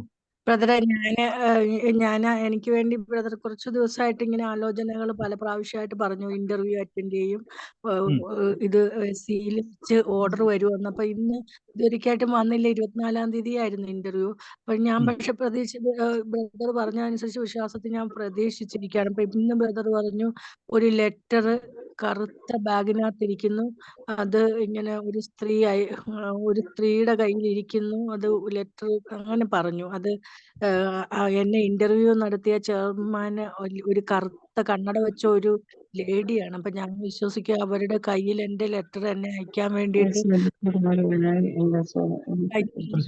ഞാൻ വിചാരിച്ചു. തീർച്ചയായിട്ടും അത് പ്രാർത്ഥിച്ചോളാം. ഞാൻ പറഞ്ഞില്ലേ, നമ്മള് മാനുഷികമായിട്ട് നമ്മൾ വിശ്വസിച്ചാൽ നമ്മുടെ മുമ്പിൽ വഴികളില്ല. പക്ഷെ കർത്താവിൽ വിശ്വസിക്കുക. നമ്മൾ പറഞ്ഞുകൊണ്ടിരിക്കുക, കർത്താവ് ഞാൻ നന്മ കാണും, ഞാൻ അനുഭവിക്കും, ഞാനത് കാണും എന്ന് പറഞ്ഞുകൊണ്ടിരിക്കുക. കർത്താവ് അത് ചെയ്യും. ദൈവം നമുക്ക് വേണ്ടി അത് തന്നെ പറഞ്ഞുകൊണ്ടിരിക്കുക. വേറെ ഒന്നും ചിന്തിക്കേണ്ട. ഭാരം വരുമ്പം കർത്താവ് എനിക്ക് വേണ്ടി കരുതും എന്ന് തന്നെ പറയുക. എന്ന് പറയുക. കർത്താവ് അതിനു വേണ്ടി ചെയ്യുവാൻ ശക്തനാണ് കേട്ടോ. നിങ്ങൾ ഞാൻ തുടക്കത്തിൽ പറഞ്ഞ പോലെ ഒരാൾ പറയുമ്പോൾ നിങ്ങൾ സംസാരിക്കരുതേ. മറ്റാരെങ്കിലും ഉണ്ടെങ്കിൽ വേഗത്തിൽ പറഞ്ഞോണേ.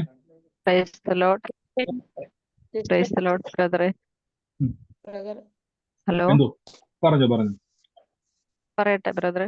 പറഞ്ഞു. ബ്രദറെ, ഞാനും എൻ്റെ ഫ്രണ്ടും കൂടി ഇന്ന് ഇരുന്ന് ഇങ്ങനെ സംസാരിച്ചു. ഞങ്ങളുടെ ഫാമിലി ആണെങ്കിൽ ഞങ്ങൾ തനിയാണ് ഹോസ്റ്റലിൽ, ഫാമിലി നാട്ടിലാണ്. അപ്പം ഞങ്ങൾ ഇങ്ങനെ ഇരുന്ന് പറഞ്ഞു, ഞങ്ങൾ ഒത്തിരി ട്രൈ ചെയ്തു യൂറോപ്യൻ കൺട്രീസിലേക്കൊക്കെ പോകാനായിട്ട്, പക്ഷെ ഒന്നും നടന്നില്ല. അപ്പം ഞങ്ങൾ ഇങ്ങനെ ഇരുന്ന് പറഞ്ഞു, ഇതെന്താ ദൈവത്തിന്റെ ഇഷ്ടമാണോ, എന്തുകൊണ്ടാണ് നമുക്കിങ്ങനെ സംഭവിച്ചത്? ഞങ്ങളുടെ കൂടെയുള്ള ഫാമിലി ആയിട്ടുള്ളവരൊക്കെ പോയി, അപ്പൊ അവരെയൊക്കെ ദൈവം വിട്ടു, പക്ഷെ നമുക്ക് ഫാമിലി കൂടെ ഇല്ലാഞ്ഞിട്ട് ഇത് നമ്മുടെ അവകാശമല്ലേ, നമ്മുടെ കുടുംബം നമ്മളോടൊപ്പം വേണം എന്നുള്ളത്, എന്നിട്ട് എന്തുകൊണ്ട് അത് ലഭിക്കുന്നില്ല എന്നിങ്ങനെ ഞങ്ങൾ ഇരുന്ന് പറഞ്ഞു. അപ്പൊ ഇന്ന് എനിക്ക് തന്നെ അതിന്റെ വചനം എന്നെ കേൾപ്പിച്ചു ബ്രദറിലൂടെ. ദുഷ്ടന്റെ ആഗ്രഹമല്ല, എൻ്റെ ദൈവത്തിന്റെ പദ്ധതി എന്നിൽ നിറവേറത്തുള്ളൂന്ന്. അതെങ്ങനെ വചനം പറഞ്ഞ് നമുക്ക് ആ അനുഗ്രഹം നേടിയെടുക്കാം? ഞങ്ങൾ ഇങ്ങനെ ഇരിക്കേണ്ടവരല്ല. ഇത് വചനം പറഞ്ഞ് എങ്ങനെയാണ് നമ്മൾ ആ അനുഗ്രഹത്തിലേക്ക് കടക്കേണ്ടതെന്ന് ഈ ബ്രദറിന്റെ ഇത് കേൾക്കാൻ തുടങ്ങിയ പിന്നെ എനിക്ക് ഇപ്പോഴാണ് കൂടുതലായിട്ട് മനസ്സിലാകുന്നത്. ഇന്ന് എനിക്ക് ഞങ്ങൾ ഡൗട്ട് പറഞ്ഞതിന്റെ ഒരു മറുപടി ലഭിച്ചതിന് ദൈവത്തിന് ഒത്തിരി നന്ദി പറയുന്നു. ഓക്കെ ബ്രദറെ. തീർച്ചയായിട്ടും ധൈര്യമായിട്ടിരിക്കുക, പറഞ്ഞോളാം. ഞങ്ങൾ ഒരുമിച്ച് കുടുംബമായിട്ട് രാജ്യങ്ങളുടെ നന്മ കാണുമെന്ന് തന്നെ പറഞ്ഞുകൊണ്ടിരിക്കണം. അങ്ങനെ തന്നെ അത് പ്രവചിക്കുക, നമ്മൾ പറയുമല്ല, നമ്മൾ പ്രവചിക്കുക കേട്ടോ. അത് കാണും നിശ്ചയം. ഓക്കെ ബ്രദറെ. പറഞ്ഞു എന്തോ പറഞ്ഞു പറഞ്ഞോട്ടെ ബ്രദറെ.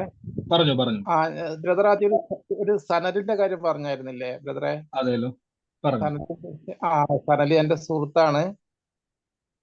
അപ്പം അവര് ബുദ്ധിമുട്ടുകളിലൂടെ കടന്നു പോവുകയാണ് അവര്. പിന്നെ അവരെ വീട് വിൽക്കേണ്ട, ഒരു വീടും സ്ഥലവും വിൽക്കേണ്ട ഒരു കാര്യമായിട്ടും, പിന്നെ അവരെ മകന് അസുഖമൊക്കെ ആയിട്ടാണുള്ളത് വീട്ടില്. സഹോദര, തീർച്ചയായിട്ടും ആ കുടുംബത്തിന് വേണ്ടി സഹോദരൻ പ്രാർത്ഥിച്ചോണം. അവിടെ പറഞ്ഞാൽ മതി. ഇതേപോലെ ഞങ്ങൾ കൂടുന്ന ഒരു പ്രാർത്ഥനയിൽ ദൈവാത്മാവ് അങ്ങനെ ഒരു ആലോചന നിങ്ങളെ പറ്റി പറഞ്ഞിട്ടുണ്ട്. ആ സഹോദരനോട് പറയണം, കർത്താവ് നിങ്ങളെ തോറും ദൈവം അങ്ങനെ ഒരു നിയോഗം ഇടുക കേട്ടോ. ഞാൻ ഇപ്പോൾ ഒരു വാക്കൊന്ന് ബ്രദറിന് വേണ്ടി പ്രാർത്ഥിക്കും. ബ്രദർ സംസാരിക്കുമ്പോൾ അത് കേൾക്കാനും അംഗീകരിക്കുവാനും ഒക്കെയുള്ള കൃപ ഇന്ന് ബ്രദറിന്റെ മേലേക്ക് കർത്താവ് പകരാൻ വേണ്ടി പോവാണ്. കർത്താവെ, ഞങ്ങൾ യേശുവിന്റെ നാമത്തിൽ നിന്ന് പ്രാർത്ഥിക്കുന്നു. സനലിനോട് സംസാരിക്കുമ്പോൾ ദൈവം ഇടപെട്ടാൽ കുടുംബത്തിന്റെ മേൽ സൗഖ്യങ്ങൾ ഉണ്ടാവും. ആ തകർന്ന കുടുംബം പണിതെടുക്കുക. പത്രോസ് ലീഹ കയറി ചെന്ന ഭവനം തബീതയുടെ ഭവനമാണ്. അത് മരിച്ച് ഡെഡ് ബോഡിയായ ഭവനമാണ്. നിലവിളിയുടെയും കണ്ണുനീരിന്റെയും ഭവനമാണ്. പക്ഷെ പത്രോസ് ലീഹ ആ ഭവനത്തിൽ ചെന്ന സമയത്ത് വചനം പറഞ്ഞു, അവൻ പത്രോസ് ലീഹ പ്രാർത്ഥിച്ചു, മരിച്ചവൾ എണീറ്റു വന്നെന്ന് പറഞ്ഞതുപോലെ മരിച്ചതിനെ പോലും എണീപ്പിക്കുവാൻ കഴിയുന്ന പരിശുദ്ധാത്മാവിന്റെ ശക്തി പ്രിയം അവന്റെ മേലേക്ക് ഞങ്ങൾ ചൊരിയുന്ന കർത്താവെ, അങ്ങ് പ്രിയം അങ്ങനെ അഭിഷേകം ചെയ്ത് അവിടെ സംസാരിക്കുമ്പോൾ തകർന്ന ഭവനം യേശുവിലൂടെ പണിയപ്പെടുവാൻ ഇടയായി തീരട്ടെ. പ്രാർത്ഥിച്ചെന്ന് അനുഗ്രഹിക്കുന്നു യേശുവിന്റെ അധികാരമുള്ള നാമത്തിൽ തന്നെ. ആമേൻ. അതിനെ പിടിച്ച് സംസാരിക്കണം കേട്ടോ. കർത്താവ് ഇടപെടും കേട്ടോ. ആമേൻ. ഗോഡ് ബ്ലസ് യു ബ്രദറെ. മറ്റാരെങ്കിലും ഉണ്ടോ? എനിക്ക് പരീക്ഷയ്ക്ക് വേണ്ടി ഒരു വചനം പറഞ്ഞുതരാവോ? പരീക്ഷയുടെ വചനോ? അതെ, ഫിലിപ്പിയ ലേഖനത്തിലെ ഒരു വാക്യമുണ്ട്. ആരെങ്കിലും സെൻഡ് ചെയ്തതാണ്. എന്നെ ശക്തനാക്കുന്ന യേശുക്രിസ്തു മുഖാന്തരം ഞാൻ സകലത്തിലും മതിയായവനായി തീരും എന്നുള്ള വാക്യമുണ്ട്. ഫിലിപ്പിയർ എനിക്ക് 3-ാം വാക്യമാണ്, 3-ാം അധ്യായത്തിലാണ്. ആ വാക്യം ആൾക്കാരൊന്ന് ഇപ്പൊ സെൻഡ് ചെയ്യും. അത് ആരെങ്കിലും ഒന്ന് സെൻഡ് ചെയ്തേക്കണം. ഫിലിപ്പിയ ലേഖനത്തിലെ 3-ാം അധ്യായത്തിലാണ് 3-4. എന്നെ ശക്തനാക്കുന്ന യേശുക്രിസ്തു മുഖാന്തരം എനിക്ക് എല്ലാം പറ്റും. അപ്പൊ പറയുമ്പോൾ എന്നെ ശക്തനാക്കുന്ന യേശുക്രിസ്തു മുഖാന്തരം ഞാൻ പരീക്ഷയിൽ ജയമുണ്ടാകും അന്ന് എന്ത് ചെയ്യണം? ഡോക്ടർ ആ വാക്യം ഇട്ടിട്ടുണ്ട്. ഫിലിപ്പിയർ 4:13 ആ വാക്യം നോക്കി പറഞ്ഞുകൊണ്ടിരിക്കുക. പേര് പറഞ്ഞോണം. പേര് പറഞ്ഞിട്ട് ഞാൻ പറയാതെ, അല്ലെങ്കിൽ ഞാനെന്ന് പറയാം, എന്റെ പേര് പറയാം, മകൾക്ക് വേണ്ടി അല്ലെങ്കിൽ ആർക്ക് വേണ്ടിയാണെങ്കിലും. നിങ്ങൾ ഇനി വേറെ എന്നെ കേൾക്കുന്നുണ്ടെങ്കിൽ നിങ്ങൾക്ക് മറ്റാർക്കെങ്കിലും വേണ്ടി പറയുമ്പോൾ അവരുടെ പേര് പറഞ്ഞിട്ട് വേണം എപ്പോഴും വചനം പറയാൻ. അവരുടെ പേരിൽ അത് നിങ്ങൾക്ക് എല്ലാവർക്കും ഇപ്പൊ മെസ്സേജ് ചെയ്തിട്ടുണ്ട്. ഡോക്ടർ രാജേഷ് അദ്ദേഹം ആ മെസ്സേജ് ഇട്ടിട്ടുണ്ട്. എല്ലാവർക്കും വന്നിട്ടുണ്ട് ആ മെസ്സേജ്. ഫിലിപ്പിയ ലേഖനം എല്ലാവരും ഓരോരുത്തർ ആ വാക്യം ഇടുന്നുണ്ട്. നിങ്ങൾക്ക് ഫിലിപ്പിയർ 4:13 എനിക്ക് ആ വാക്യം വന്നിട്ടുണ്ട്. നോട്ട് ചെയ്യുക. ഇപ്പൊ തന്നെ മെസ്സേജ് നോക്കുക. നിങ്ങളുടെ മെസ്സേജ് അത് വന്നിട്ടുണ്ട്. ആമേൻ. മറ്റാരെങ്കിലും ഉണ്ടോ സാക്ഷ്യം പറയാൻ? വേഗത്തിൽ പറഞ്ഞു. ബ്രദർ ഒരു വിശാലെന്ന് പറഞ്ഞില്ലായിരുന്നു? വിശാലിനെ ദൈവം തൊടുന്നെന്ന്. അത് എന്റെ അനുജന്റെ മകന്റെ പേര് വിശാൽ എന്നാണ്. ഒഫീഷ്യൽ നെയിം വിളിക്കുന്ന സന്തുകുട്ടി. അവന്റെ ഒഫീഷ്യൽ നെയിം വിശാൽ എന്നാണ്. ആ കുടുംബത്തിന് വേണ്ടി പറഞ്ഞു.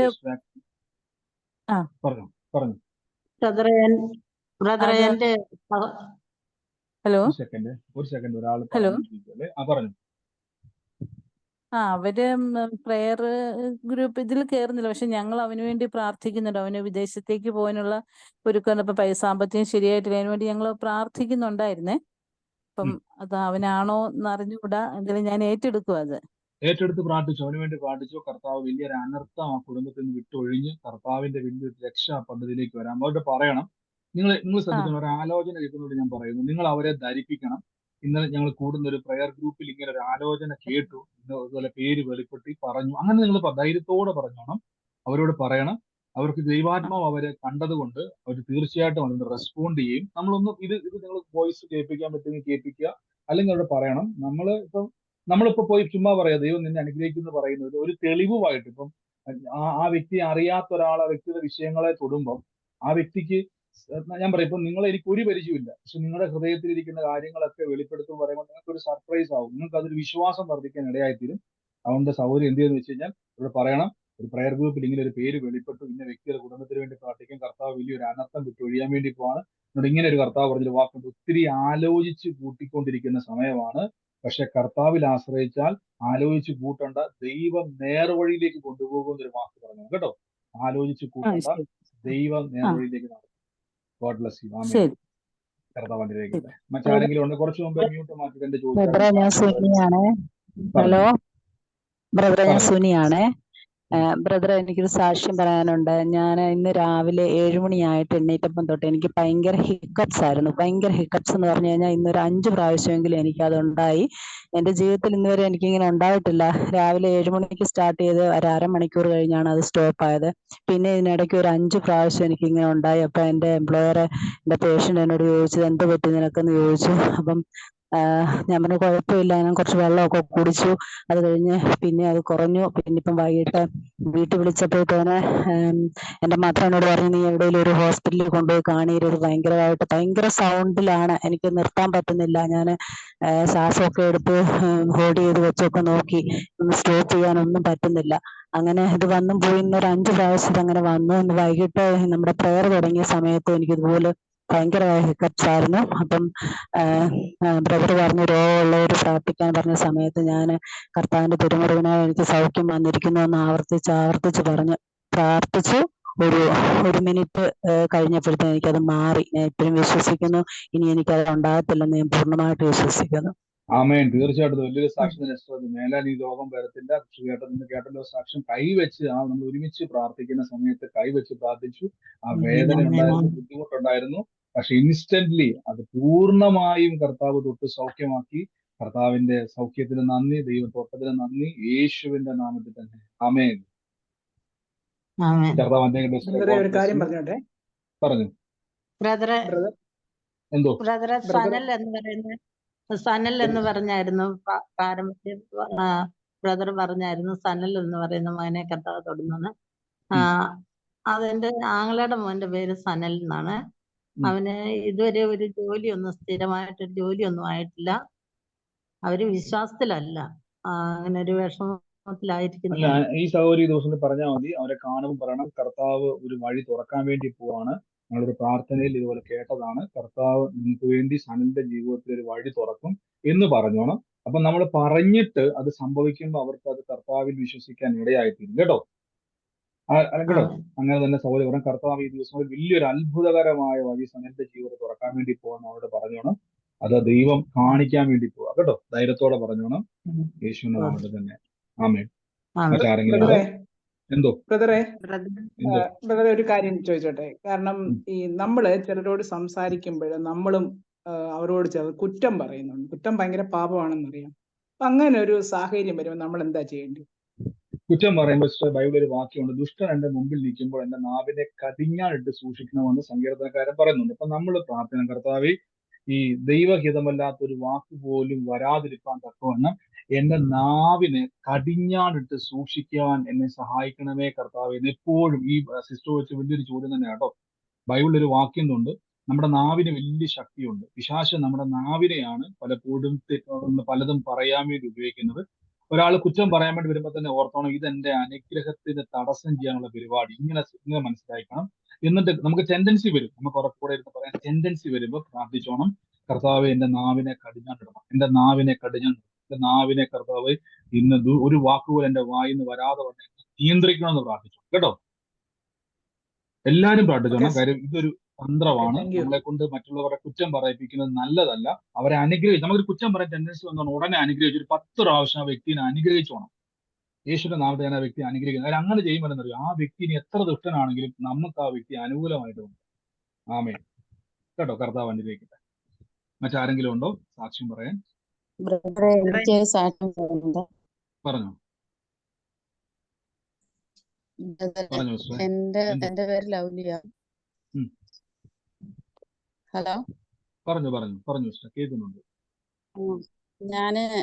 ഞാന് അധികം യൂട്യൂബിലാ ബ്രദറിന്റെ പ്രാർത്ഥന കേൾക്കുന്നത്. ഞാൻ ബ്രദറിന് ഒരു വോയിസ് മെസ്സേജ് ഇട്ടായിരുന്നു. എന്റെ മോനൊരു ആക്സിഡന്റിലാണ്, എന്റെ കണ്ണിന് വയ്യാതെ, കാഴ്ചക്ക് കംപ്ലൈന്റ് ആണെന്ന് പറഞ്ഞ് ഞാൻ ബ്രദറിനൊരു ഇതിട്ടായിരുന്നു. പക്ഷെ യൂട്യൂബിൽ എനിക്ക് പ്രാർത്ഥന കേൾക്കുമ്പോഴൊക്കെ ഞാൻ പ്രാർത്ഥിക്കുമായിരുന്നു, കരഞ്ഞു പ്രാർത്ഥിക്കും. എന്റെ മോന് ഒരു മൂക്കില് ട്യൂബ് കിടക്കണ്, ഒരു മൂക്കിൽ കൂടെ ബ്ലഡ് വയ്ക്കുക, എങ്ങനെയെങ്കിലും എന്റെ മോൻ ട്യൂബ് മാറ്റണം. 7 മാസമായി. ഒരു വലിയ ആക്സിഡന്റ് എന്നാ പറഞ്ഞത്. പക്ഷെ എനിക്ക് എങ്ങനെയെങ്കിലും ആ ട്യൂബ് മാറ്റണം. എന്റെ മോൻ അത് ഭയങ്കര പ്രശ്നത്തിലാണ്. അപ്പൊ അവൻ ഈ പല്ല് കൂട്ടി തന്നെ പിടിച്ചിരിക്കും. ഒരു ജ്യൂസ് ഒക്കെ കൊടുത്താൽ കഴിക്കാൻ, പക്ഷെ ഭക്ഷണം ഒന്നും എടുക്കാറില്ല. അപ്പൊ ഞാൻ എപ്പോഴും ഈ ബ്രദറിന്റെ പ്രാർത്ഥന കേട്ടിട്ട് എനിക്ക് സിസ്റ്ററെ കട്ടായി പോയല്ലോ, സിസ്റ്ററെ ഓഡിയോ കട്ടായി പോയല്ലോ.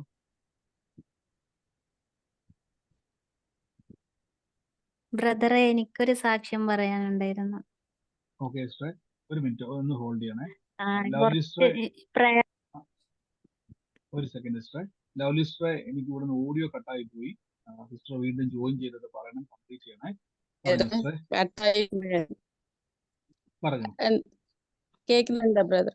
അപ്പൊ ഞാന് പ്രാർത്ഥിക്കുമായിരുന്നു. എനിക്ക് ആരുമില്ല, ഞാനും എന്റെ മോളും ഞാനും മോനും മാത്രമാണ്, ആരുടെ ഹെൽപ്പില്ല. ഭയങ്കര വിഷമത്തിലായിരുന്നു ഞാൻ പ്രാർത്ഥിക്കുമായിരുന്നു. ഞങ്ങൾക്ക് നീ മാത്രമുള്ള ആശ്രയം.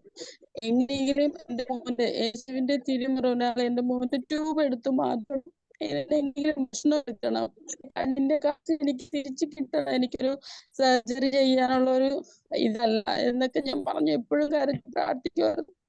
2 ദിവസം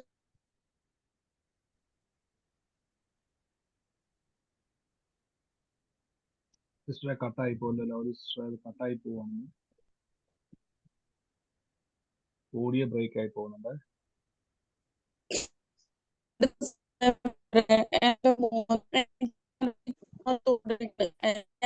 തിരിയുന്നില്ല, കൊടുത്തു നോക്കാം സിസ്റ്ററെ ക്ലിയർ അല്ല. ബ്രദറെ. പറഞ്ഞു.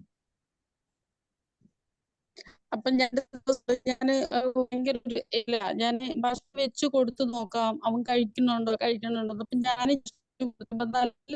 വാ തുറന്ന് കഴിച്ചിട്ട് വിചാരിച്ചിരുന്നു ഒരു ദിവസത്തേക്ക് പോട്ടെ, നാളെ നോക്കാന്ന് പറഞ്ഞു. ഞാൻ എന്താ വെച്ചാൽ പിറ്റേന്ന് മനസ്സിൽ ചുമ്മാ തോന്നി ട്യൂബ് വെച്ചൊരു മാറ്റാം. ഒരു പ്രാവശ്യം ട്യൂബ് കെട്ട് ഹോസ്പിറ്റലൊക്കെ കൊണ്ടുപോയി വല്ലാത്ത ട്യൂബ് വലിച്ചു, അവന്റെ കൈ എന്തെങ്കിലും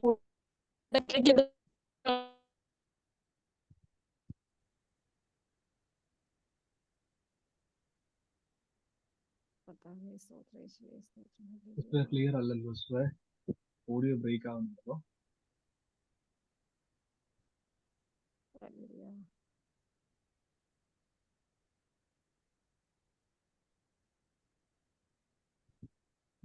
സിസ്റ്ററെ കട്ടായി പോലും. സിസ്റ്ററെ ഒരു കാര്യം ചെയ്യാം സിസ്റ്റർ, എനിക്കൊരു വോയിസ് റെക്കോർഡ് അയക്കാം സിസ്റ്റർ പെട്ടെന്ന് തന്നെ.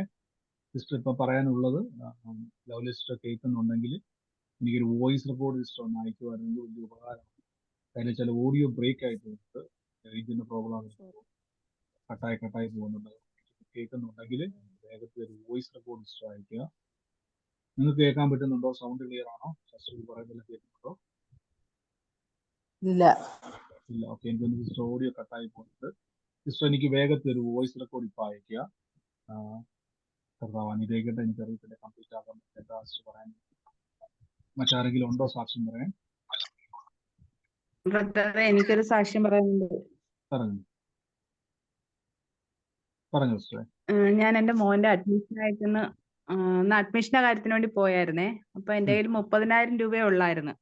അപ്പൊ അത്രയും തികയത്തില്ലാന്ന് പറഞ്ഞ് ഞാൻ അടുത്ത വീട്ടിൽ നിന്ന് ഒരു 7,000 രൂപ കൂടെ കടം വാങ്ങിക്കൊണ്ടുപോയി. അപ്പൊ എനിക്കങ്ങ് വിഷമമായിരുന്നു കടം വാങ്ങിക്കാൻ ഒന്നാമത് ഞാൻ ഒരുപാട് ബാധ്യത നിൽക്കുന്നതാണ്. അപ്പൊ എനിക്ക് കടം വാങ്ങിച്ചുകൊണ്ട് ഭയങ്കര വിഷമമായിരുന്നു. അപ്പൊ ഞാൻ പിന്നെ യേശുവിന് അസാധ്യമായതൊന്നുമില്ലല്ലോ എന്ന് ഞാൻ ഇങ്ങനെ പ്രാർത്ഥിച്ചുകൊണ്ട് വണ്ടിയിൽ പോയി അങ്ങ് വരെ ചെന്നപ്പോൾ ഞാൻ പറഞ്ഞു, അത് അതിനകത്ത് 1 രൂപ പോലും എടുക്കാതെ എനിക്കത് തിരിച്ച് അതുപോലെ തന്നെ അതിൽ നിന്ന് 1 രൂപ പോലും എടുക്കാതെ തിരിച്ചുകൊണ്ട് കൊടുക്കാൻ പറ്റണേന്ന് ഞാൻ ഇങ്ങനെ പ്രാർത്ഥിച്ചുകൊണ്ട് വണ്ടിയിൽ 5 വരെ പോയി. പക്ഷെ അതിൽ നിന്ന് എന്തായാലും 1 രൂപ പോലും എടുക്കേണ്ടി വന്നില്ല. എന്റെ കയ്യിലിരുന്ന പൈസയിൽ കാര്യങ്ങളെല്ലാം നടത്തി എനിക്ക് ആ പൈസ അതുപോലെ തിരിച്ചുകൊണ്ട് കൊടുക്കാൻ പറ്റി. യേശുവിന് ഒരുപാട് നന്ദിയുണ്ട്. ആമേൻ. തീർച്ചയായിട്ടും പേഴ്സ് പറഞ്ഞ പോലെ തന്നെ നമ്മൾ തീരുമാനിക്കണം, ഇഷ്ടപ്പെടുത്തണോ അതോ നമ്മൾ അതിൽ നിന്ന് അനുഗ്രഹിക്കപ്പെടണം. പറഞ്ഞതുപോലെ തന്നെ മനസ്സിൽ വന്ന് നിന്റെ കർത്താവ് ദൈവം ഒരു വഴി തുറക്കും. അതുപോലെ തന്നെ പൈസ ഉപയോഗിക്കാതെ തന്നെ കർത്താവിന്റെ കൃപയാൽ ദൈവം ഗോഡ് ബ്ലസ് യു. ആമേൻ. കർത്താവിലേക്ക് മറ്റാരെങ്കിലും ഉണ്ടോ? നെറ്റ്വർക്ക് എനിക്ക് തോന്നുന്നത് തോന്നുന്നു. കേൾക്കാൻ പറ്റുന്നുണ്ടോ? ബ്രദറെ സ്തോത്രം. പറഞ്ഞു. ഞാൻ സൂരജാണ്. സനൽ എന്ന് പറഞ്ഞില്ലേ? സനൽ എന്ന് പറഞ്ഞേ എൻ്റെ ഒരു കൂട്ടുകാരനാ. അന്നേരം അദ്ദേഹം രാഷ്ട്രീയത്തിന്റെ പ്രവർത്തനം കൂടാണ്. ചില സാമ്പത്തികമായിട്ട് നിൽക്കുക. ഞങ്ങളുടെ ഭയങ്കര ക്ലോസ് ഫ്രണ്ടാണ്. അന്നേരം അദ്ദേഹത്തോട് എനിക്കൊന്ന് പറയണമെന്നുണ്ട്. അന്നേരം അതിനൊന്ന് അനുഗ്രഹിക്കണം. അദ്ദേഹം പറഞ്ഞു കഴിഞ്ഞാൽ അദ്ദേഹം എപ്പോഴും കളറ് തന്നെ അതാ ഇടുന്നത്. അത് അവധിയുള്ള ദിവസം മാത്രമേ ഉള്ളൂ അദ്ദേഹം യൂണിഫോം ഇടുന്നത്. പക്ഷെ എന്നോട് വലിയ കാര്യം, ഞങ്ങൾ അങ്ങോട്ടും ഇങ്ങോട്ടും ഭയങ്കര കാര്യമാണ്. എല്ലാം കേൾക്കും പറയുന്നേ. പ്രാർത്ഥിക്കണം അതിന്. തീർച്ചയായിട്ടും ഞാനിപ്പോൾ ഒരു വാക്കൊന്ന് പ്രാർത്ഥിക്കാം. കർത്താവ് ഞങ്ങൾ അനുഗ്രഹിച്ച് പ്രാർത്ഥിക്കുന്നു. ചെയ്യാമെങ്കിൽ ആ ഒരു കഴിവിനെയും കർത്താവ് യേശുവിന്റെ നാമത്തിൽ പ്രാർത്ഥിച്ച് ഞങ്ങളൊരു പകർച്ച കൊടുക്കുന്നുണ്ട്. പറയുമ്പോൾ അത് കേൾക്കുവാനും യേശുവിനെ പറ്റി പറയുന്നത് ശ്രദ്ധിക്കുവാനും അതിലേക്ക് കർത്താവിലേക്ക് വരുവാനും നാവിന്റെ അധികാരപ്പെടുത്തട്ടെ. ശരീരത്തിന്റെ മേൽ, മനസ്സിന്റെ മേൽ വചനത്തിന്റെ ഒരു ശക്തി നിറയട്ടെ. വലിയൊരു പകർച്ചയെ ഞങ്ങൾ ബലം നിറയട്ടെ, ശക്തി നിറയട്ടെ, കൃപാവരങ്ങൾ അങ്ങ് ജ്വലിക്കട്ടെ. അനുഗ്രഹിച്ചു എന്ന് പ്രാർത്ഥിക്കുന്നു യേശുവിന്റെ നാമത്തിൽ. ആമേൻ. അവരെ ധൈര്യമായിട്ട് സംസാരിച്ചു കേട്ടോ. കർത്താവ് ഇടപെടുന്നു. മറ്റാരെങ്കിലും ഉണ്ടോ? ബ്രദർ, എനിക്ക് അത്യാവശ്യം ഒരു വിഷയം ഉണ്ടായിരുന്നു. എൻ്റെ മോള് പനി പിടിച്ചിട്ട് കോയമ്പത്തൂര് ഒരു റൂമിൽ കിടക്കും. അവള് നന്ന അവശതയായിട്ടാണ്. പ്രത്യേകിച്ച് അവള് ആരോഗ്യം കുറഞ്ഞ ഒരു കുഞ്ഞാണ്. അപ്പോ എനിക്കിവിടെ വല്ലാതെ വിഷമായിട്ടാണ് ഉള്ളത്. അവൾക്ക് സംസാരിക്കാൻ പോലും പറ്റത്തില്ല. ഒരു നിമിഷം ബ്രദർ ഒന്ന് പ്രാർത്ഥിക്കുക. എൻ്റെ കുഞ്ഞ് പനി വിട്ട് എഴുന്നേറ്റ് വരട്ടെ. ആരും അവളെ നോക്കാനില്ല, തന്നെ ഉള്ളൂ. ഹസ്ബൻഡ് ഉണ്ട്, പക്ഷെ അവൻ നോക്കോ എടുക്കോ പൊറുക്കോ അവൻ മിണ്ടത്ത് പോലും ഇല്ല. അവൻ ഒരു അന്യനെ പോലെ അവൻ മാറി നിൽക്കുക. നമുക്ക് ഒരുമിച്ച് ഇന്ന് കർത്താവ് എന്നതിനെ മേൽ കൽപ്പിക്കാം. നമ്മൾ ഓൾറെഡി പ്രാർത്ഥിച്ചു കഴിഞ്ഞു ആ വിഷയത്തിന് മേൽ. നമുക്ക് ഒരുമിച്ച് എല്ലാവരും കൽപ്പിച്ച്, കർത്താവ് ഇപ്പോൾ ഞങ്ങൾ ആ പ്രാർത്ഥന റിസൾട്ട് കണ്ടല്ലോ, ആ ശരീരത്തിന്റെ മേൽ ഇനി ആ രോഗം ഉണ്ടാകത്തില്ല, കൽപ്പിക്കുന്നു. അതിന് ഇപ്പോൾ തന്നെ വിട്ടുമാറി പ്രിയമകൾ ഇപ്പോൾ തന്നെ സംസാരിക്കുമ്പോൾ ആ ശരീരത്തിന്റെ മേൽ എനർജി, കർത്താവിന്റെ ശക്തി നിറയട്ടെ. ഇപ്പോൾ തന്നെ ഞങ്ങളത് റിസൾട്ട് കാണും, ഇപ്പോൾ തന്നെ കാണും. കർത്താവ് പ്രാർത്ഥന കേട്ട് കഴിഞ്ഞതിന് നന്ദി, യേശുവിന്റെ നാമത്തിൽ തന്നെ. ആമേൻ. ധൈര്യമായിട്ടിരിക്കും. ഇപ്പൊ തന്നെ ഈ നിമിഷം തന്നെ റിസൾട്ട് കേട്ടോ. ആമേൻ. മറ്റാരെങ്കിലും സാക്ഷ്യം പറയാനുണ്ടോ? എനിക്കൊരു സാക്ഷ്യം പറയാനുണ്ട്. പറഞ്ഞു. എന്റെ പേര് സുധാ എന്നാണ്. ഞാൻ കണ്ണൂരിൽ നിന്നാണ്. ബ്രദർ ഒരു മാസത്തോളായി. കാരണം ഞാൻ അന്നേരം യൂട്യൂബിലാണ് കണ്ടോണ്ടിരുന്നത്. യൂട്യൂബിൽ കണ്ടുവരുന്നപ്പോൾ കാരണം എനിക്ക് കുഞ്ഞൊരു മോനുണ്ട്. അപ്പൊ എന്തായാലും റൂം എനിക്ക് ഓപ്പൺ ആക്കിയാൽ ഡിസ്റ്റർബൻസ് ആവുന്നതുകൊണ്ട് ഓപ്പൺ ആക്കില്ല. അപ്പൊ അന്ന് ബ്രദർ ദീപു എന്നുള്ള പേര് പറഞ്ഞു. പേര് പറഞ്ഞപ്പോ ഞാനത് ആമേൻ പറഞ്ഞ് സ്വീകരിച്ചു. പക്ഷെ അപ്പൊ തന്നെ വേറൊരു സിസ്റ്റർ, അത് എന്റെ ഭർത്താവിന്റെ പേര് ദീപക്കാണെന്ന് പറഞ്ഞിട്ട് അവര് പറഞ്ഞപ്പോ ഞാൻ പിന്നെ ബ്രദറോട് അത് പറയാൻ നിന്നില്ല. പക്ഷെ എന്റെ മനസ്സിൽ ഞാൻ ഇപ്പൊ തന്നെ അത് ആമേൻ പറഞ്ഞ് സ്വീകരിക്കുകയും ചെയ്തു. പക്ഷെ എന്റെ പേര് ദീപു എന്ന് മാത്രമാണ്. ദീപു എന്ന് പിന്നെ അച്ഛന്റെ പേര് ചേർത്ത് വിളിക്കണം, അങ്ങനെയാണ്. പക്ഷെ 5 വർഷമായി അവൻ എറണാകുളത്ത് ജോലി ചെയ്തുകൊണ്ടിരിക്കുക. ഒരു ആക്റ്റീവ് കമ്പനിയിൽ ജോലി ചെയ്തുകൊണ്ട് മെക്കാനിക്കൽ എഞ്ചിനീയർ ആയിട്ട്. പക്ഷെ അവന് പല സ്ഥലത്തും ബയോഡാറ്റ അയച്ചു അവിടെ നിന്ന് മാറാൻ വേണ്ടിയിട്ട് ഇതുവരെ സാധിച്ചിട്ടില്ല. അപ്പൊ ഈ ബ്രദർ ഈ പറഞ്ഞതിന് ശേഷം അവനൊരു പുതിയ കമ്പനിയിലേക്ക് ജോലിക്ക് ഇന്റർവ്യൂവിന് വിളിക്കുകയും ചെയ്തു. അവിടെ സെലക്ട് ആവുകയും ചെയ്തു. അപ്പൊ അവൻ ആദ്യം ബാംഗ്ലൂരായിരുന്നു ജോലിയൊന്നും ചെയ്തത്. അവിടെ നിന്നാണ് കൊച്ചിയിലേക്ക് വന്നത്. അപ്പൊ ആ ജോലി ചെയ്യുമ്പോൾ അപ്പോൾ തന്നെ അന്നേരം അവന് പിന്നെ അവിടുന്ന് കിട്ടുന്നതിനേക്കാണി ഇരട്ടി സാലറി കൊടുത്തുകൊണ്ട് തന്നെ അവര് കൊച്ചിക്കാർ എടുത്തത്. പക്ഷെ അതിനുശേഷം അവനിങ്ങനെ എഴുതി വെച്ചു. അവനും വിശ്വാസത്തിലാണ്, സ്ഥാനപ്പെട്ട പയ്യനാണ്. അപ്പൊ അവനിങ്ങനെ പ്രാർത്ഥിക്കുക. അവനിങ്ങനെ ഡയറിയിൽ എഴുതി വെച്ചിട്ടുണ്ടായിരുന്നു 1,00,000 രൂപ സാലറി. അപ്പൊ അവൻ തന്നെ പറഞ്ഞു മെക്കാനിക്കൽ എഞ്ചിനീയർക്ക് അതൊന്നും കിട്ടില്ല, എന്നാലും ദൈവത്തിന്റെ മുമ്പിൽ അങ്ങനെ ഡയറിയിൽ ഇങ്ങനെ പ്രാർത്ഥനാ വിഷയങ്ങൾ പലതും എഴുതുന്ന കൂട്ടത്തിൽ അങ്ങനെ എഴുതി വെച്ചതാ. പക്ഷെ ദൈവകൃപയാല് ഇപ്പം പറയട്ടെ, അവന് 1 ലക്ഷം രൂപ സാലറിയുള്ള കമ്പനി കൊടുത്തുകൊണ്ട് ഒരു പുതിയ കമ്പനിയിലേക്ക് കയറാൻ അവന് ഒരു അവസരം ദൈവം തന്നു. ദൈവത്തിന് ഒരുപാട് നന്ദി പറയുന്നു. ആമേൻ. തീർച്ചയായിട്ടും ഇത് വലിയൊരു സാക്ഷ്യം തന്നെയാണ്. സിസ്റ്റർ പറഞ്ഞത് തന്നെ ഈ ദൈവിക ആലോചന, മകന്റെ പേര് വെളിപ്പെട്ടു, അവന് ദൈവം തൊടാൻ പോകുന്നു, കർത്താവിന്റെ ജീവിതത്തിൽ വലിയ പ്രവൃത്തി ചെയ്യാൻ പോകുന്ന ദൂത് കേട്ടു. പക്ഷേ മറ്റൊരാൾ അത് ഏറ്റെടുത്തു. പക്ഷെ സഹോദരി എന്ത് ചെയ്തു? ആലോചന ഏറ്റെടുത്ത് ആമേൻ പറഞ്ഞു. മകൻ എഴുതി വെച്ച് പ്രാർത്ഥിക്കുകയായിരുന്നു. ഒരിക്കലും കിട്ടാൻ ഒരു സാധ്യതയില്ല. 1 ലക്ഷം രൂപ പറഞ്ഞ പോലെ തന്നെ ഒരു സാധ്യതയില്ല. പക്ഷെ നിങ്ങൾ കാര്യം ശ്രദ്ധിച്ചോണം, നമ്മൾ കേൾക്കുന്ന പ്രവചന ആലോചന നിങ്ങൾ എപ്പോഴാണോ ആമേൻ പറഞ്ഞത് ആ നിമിഷം മുതൽ നിങ്ങളുടെ മേൽ അത് സ്വന്തമായി വരിക. പറഞ്ഞു കേട്ടല്ലോ, ഒരു സാധ്യതയില്ല. പക്ഷെ ഇപ്പോൾ അസാധ്യമായത് സാധ്യമായി കിട്ടി. അങ്ങനെയെങ്കിൽ നിങ്ങൾ കേൾക്കുന്ന പ്രവചന ആലോചനകൾ നിങ്ങളുടെ ജീവിതത്തിൽ സംഭവിക്കും. നിങ്ങൾ ഇതെല്ലാം സാക്ഷ്യം കേൾക്കുമ്പോൾ നിങ്ങളത് ശ്രദ്ധിച്ചോണം. ആമേൻ പറഞ്ഞ് സ്വീകരിക്കുമ്പോൾ നിങ്ങളുടെ മേലേക്ക് ഒക്ടോബർ 1 ജോലിക്ക് കയറാനാണ് ബ്രദർ പറഞ്ഞത്. ഒക്ടോബർ 1 ജോയിൻ ചെയ്യണമെന്ന്. അപ്പൊ ഇവിടെ 3 മാസമാണ് അവര് റിസൈൻ സമയം കൊടുത്തത്. പക്ഷെ 3 മാസമില്ല, 2 മാസമേ ഉള്ളൂ. പക്ഷെ അപ്പൊ മോൻ പറഞ്ഞു അത് കുഴപ്പമില്ലമ്മേ, ലീവില്ലേ, ആ ലീവ് അവര് ആ 1 മന്തിന്റെ അത് കൂട്ടിക്കോട്ടെ, അങ്ങനെ പറഞ്ഞു വെച്ചിട്ടാ ഉള്ളത്. അപ്പൊ ആ ഒരു വലിയൊരു ദൈവത്തിന്റെ അങ്ങനെ ഞാൻ ബ്രദറിനത് പിറ്റേ തന്നെ വോയിസ് മെസ്സേജ് ഇട്ടിട്ടുണ്ടായിരുന്നു. പക്ഷെ ബ്രദർ ഇത് കണ്ടില്ല ഇങ്ങനെയൊരു സംഭവം നടന്നിട്ടുണ്ടെന്ന്. കാരണം ദീപു എന്ന് പറഞ്ഞപ്പോ അതങ്ങനെ ഇട്ടത്. അത് കഴിഞ്ഞിപ്പം എനിക്ക് ബ്രദറോട് ഞാൻ അന്നേരം ഒരു മെസ്സേജ് അയച്ചിട്ടുണ്ടായിരുന്നു, വീടിന് വേണ്ടി പ്രാർത്ഥിക്കാൻ ഒരു വിഷയം വേണം, ഒരു വചനം പറഞ്ഞു തരണം. അങ്ങനെ ഒരു വചനം പറഞ്ഞു. ഞാനിപ്പോ ബ്രദർ ഇപ്പം പ്രാർത്ഥിച്ചതുപോലെ ഞാൻ ആ വചനം 24 hours പറഞ്ഞുകൊണ്ടിരിക്കുക ആ വീടിന് വേണ്ടിയിട്ട്. 11 പറഞ്ഞിട്ടുണ്ട്, ആവർത്തനം 6:11. പിന്നെ ഞാൻ പണിയാത്ത വലുതും മനോഹരമായ പട്ടണങ്ങളും, നീ നിറക്കാതെ സകല സമ്പത്ത് നിറഞ്ഞ വീടുകളും, നീ കുഴിക്കാത്ത കിണറുകളും, നീ നട്ടിട്ടില്ലാത്ത മുന്തിരിത്തോട്ടവും ഒലിവുതോട്ടവും നിനക്ക് തരികയും നീ അത് തിന്ന് തൃപ്തി പ്രാപിക്കുകയും ചെയ്യുന്നുള്ള ആ വചനം ബ്രദർ ഒരു ദിവസം പറഞ്ഞിട്ടുണ്ടായിരുന്നു. ആ വചനം ഞാൻ എഴുതി വെച്ചിട്ട് ഇപ്പം കണ്ടിന്യൂസ് ആയിട്ട് ഇപ്പം ബ്രദർ പറഞ്ഞൊരു ഡോക്ടർ പറഞ്ഞ് ഗുളിക കഴിക്കും പോലെ, ഞാൻ ഗുളിക കഴിക്കും പോലെയല്ല, ഞാൻ 24 മണിക്കൂർ അത് തന്നെ പറഞ്ഞുകൊണ്ടിരിക്കുക. കാരണം ഞാൻ കുറെ കാലമായിട്ട് ഒരു വീടിന് വേണ്ടിയിട്ട് പ്രാർത്ഥിച്ചുകൊണ്ടിരിക്കുകയായിരുന്നു. ഇപ്പം ബ്രദർ തന്ന വചനം അങ്ങോട്ട് ഞാനത് പറഞ്ഞു. നീ എന്നല്ല ഞാൻ പറയല്, സുധ എന്ന് പറയും. സുധ കുഴിക്കാത്ത കിണറുകൾ, സുധ എന്ന് പറഞ്ഞ് അങ്ങനെ പറഞ്ഞു പ്രാർത്ഥിച്ചുകൊണ്ടിരിക്കുകയാണ്. അപ്പൊ ഞാൻ ദൈവത്തോട് പറഞ്ഞു, ഒരു 30-ാം തീയതിക്കുള്ളിൽ എനിക്കൊരു ഭവനത്തിന്റെ ഇത് വേണമെന്ന് പറഞ്ഞിട്ടുണ്ടായിരുന്നു. അപ്പൊ ദൈവകൃപയാൽ ഇന്ന് ഞങ്ങൾക്ക് മനസ്സിനിടങ്ങിയ ഒരു ഭവനം നമ്മുടെ കണ്ണിൽ വന്നു പെട്ടിട്ടുണ്ട്. അതിന്റെ ബാക്കി പൈസയൊന്നും എന്റെ കയ്യിലില്ല ബ്രദർ, ഒന്നുമില്ല. പക്ഷെ ദൈവം, ഞാൻ പറയുന്നു, ദൈവം ബ്രദർ പറഞ്ഞതിൽ മിറക്കിൾ മണി എനിക്ക് തരുമെന്ന് ഞാനത് എടുക്കുമെന്ന് വിശ്വസിച്ച് പ്രാർത്ഥിച്ചുകൊണ്ടിരിക്കുകയാണ്. ബ്രദർ പ്രാർത്ഥിക്കണം. ഞാൻ ബ്രദർ തീർച്ചയായിട്ടും എനിക്ക് ആ ഭവനം തന്നിട്ട് വേണം സാക്ഷ്യമായിട്ട് പറയാൻ. തീർച്ചയായിട്ടും സാക്ഷ്യം പറയാൻ ഇടയായിത്തീരും. നമ്മൾ വലിയൊരു സാക്ഷ്യം കണ്ടു.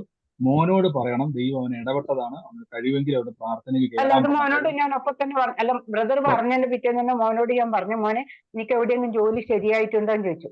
ആ പറഞ്ഞ ഒരു ഇന്റർവ്യൂവിന് ഒരാൾ വിളിച്ചിട്ടുണ്ട് എന്നാണ്. പക്ഷെ അവര് വിളിച്ചില്ല. പക്ഷെ അത് കഴിഞ്ഞ് 2 ദിവസം കഴിയുമ്പോൾ തന്നെ ഇത് വിളിച്ചു. അവന് ഫാമിലി ആയിട്ട് കൊച്ചിയിൽ താമസിക്കുന്ന ഫാമിലി, ഒരു കുട്ടിയൊക്കെ ഉണ്ട്. അപ്പൊ ഭാര്യയോട് ഞാൻ പറഞ്ഞു, ഇങ്ങനെ സ്റ്റേഷൻ ഇങ്ങനെ ബ്രദർ ഇങ്ങനെ പേര് പറഞ്ഞിട്ടുണ്ട്, പക്ഷെ ഞാൻ ദീപു എന്ന് കേട്ടപ്പോ ഞാനത് ഏറ്റെടുത്ത് ആമൻ പറഞ്ഞു. പക്ഷെ അതിന് വേറെ സിസ്റ്റർ ദീപക് എന്ന് പറഞ്ഞിട്ട് ഏറ്റെടുത്തോണ്ട് ഞാൻ അതിന് ബ്രദറോട് അന്ന് ഒന്നും പറഞ്ഞില്ല. പക്ഷെ ഞാൻ ദൈവത്തിന്റെ മുമ്പിൽ ഞാൻ ഏറ്റു പറഞ്ഞിട്ടുണ്ടെന്ന് പറഞ്ഞു.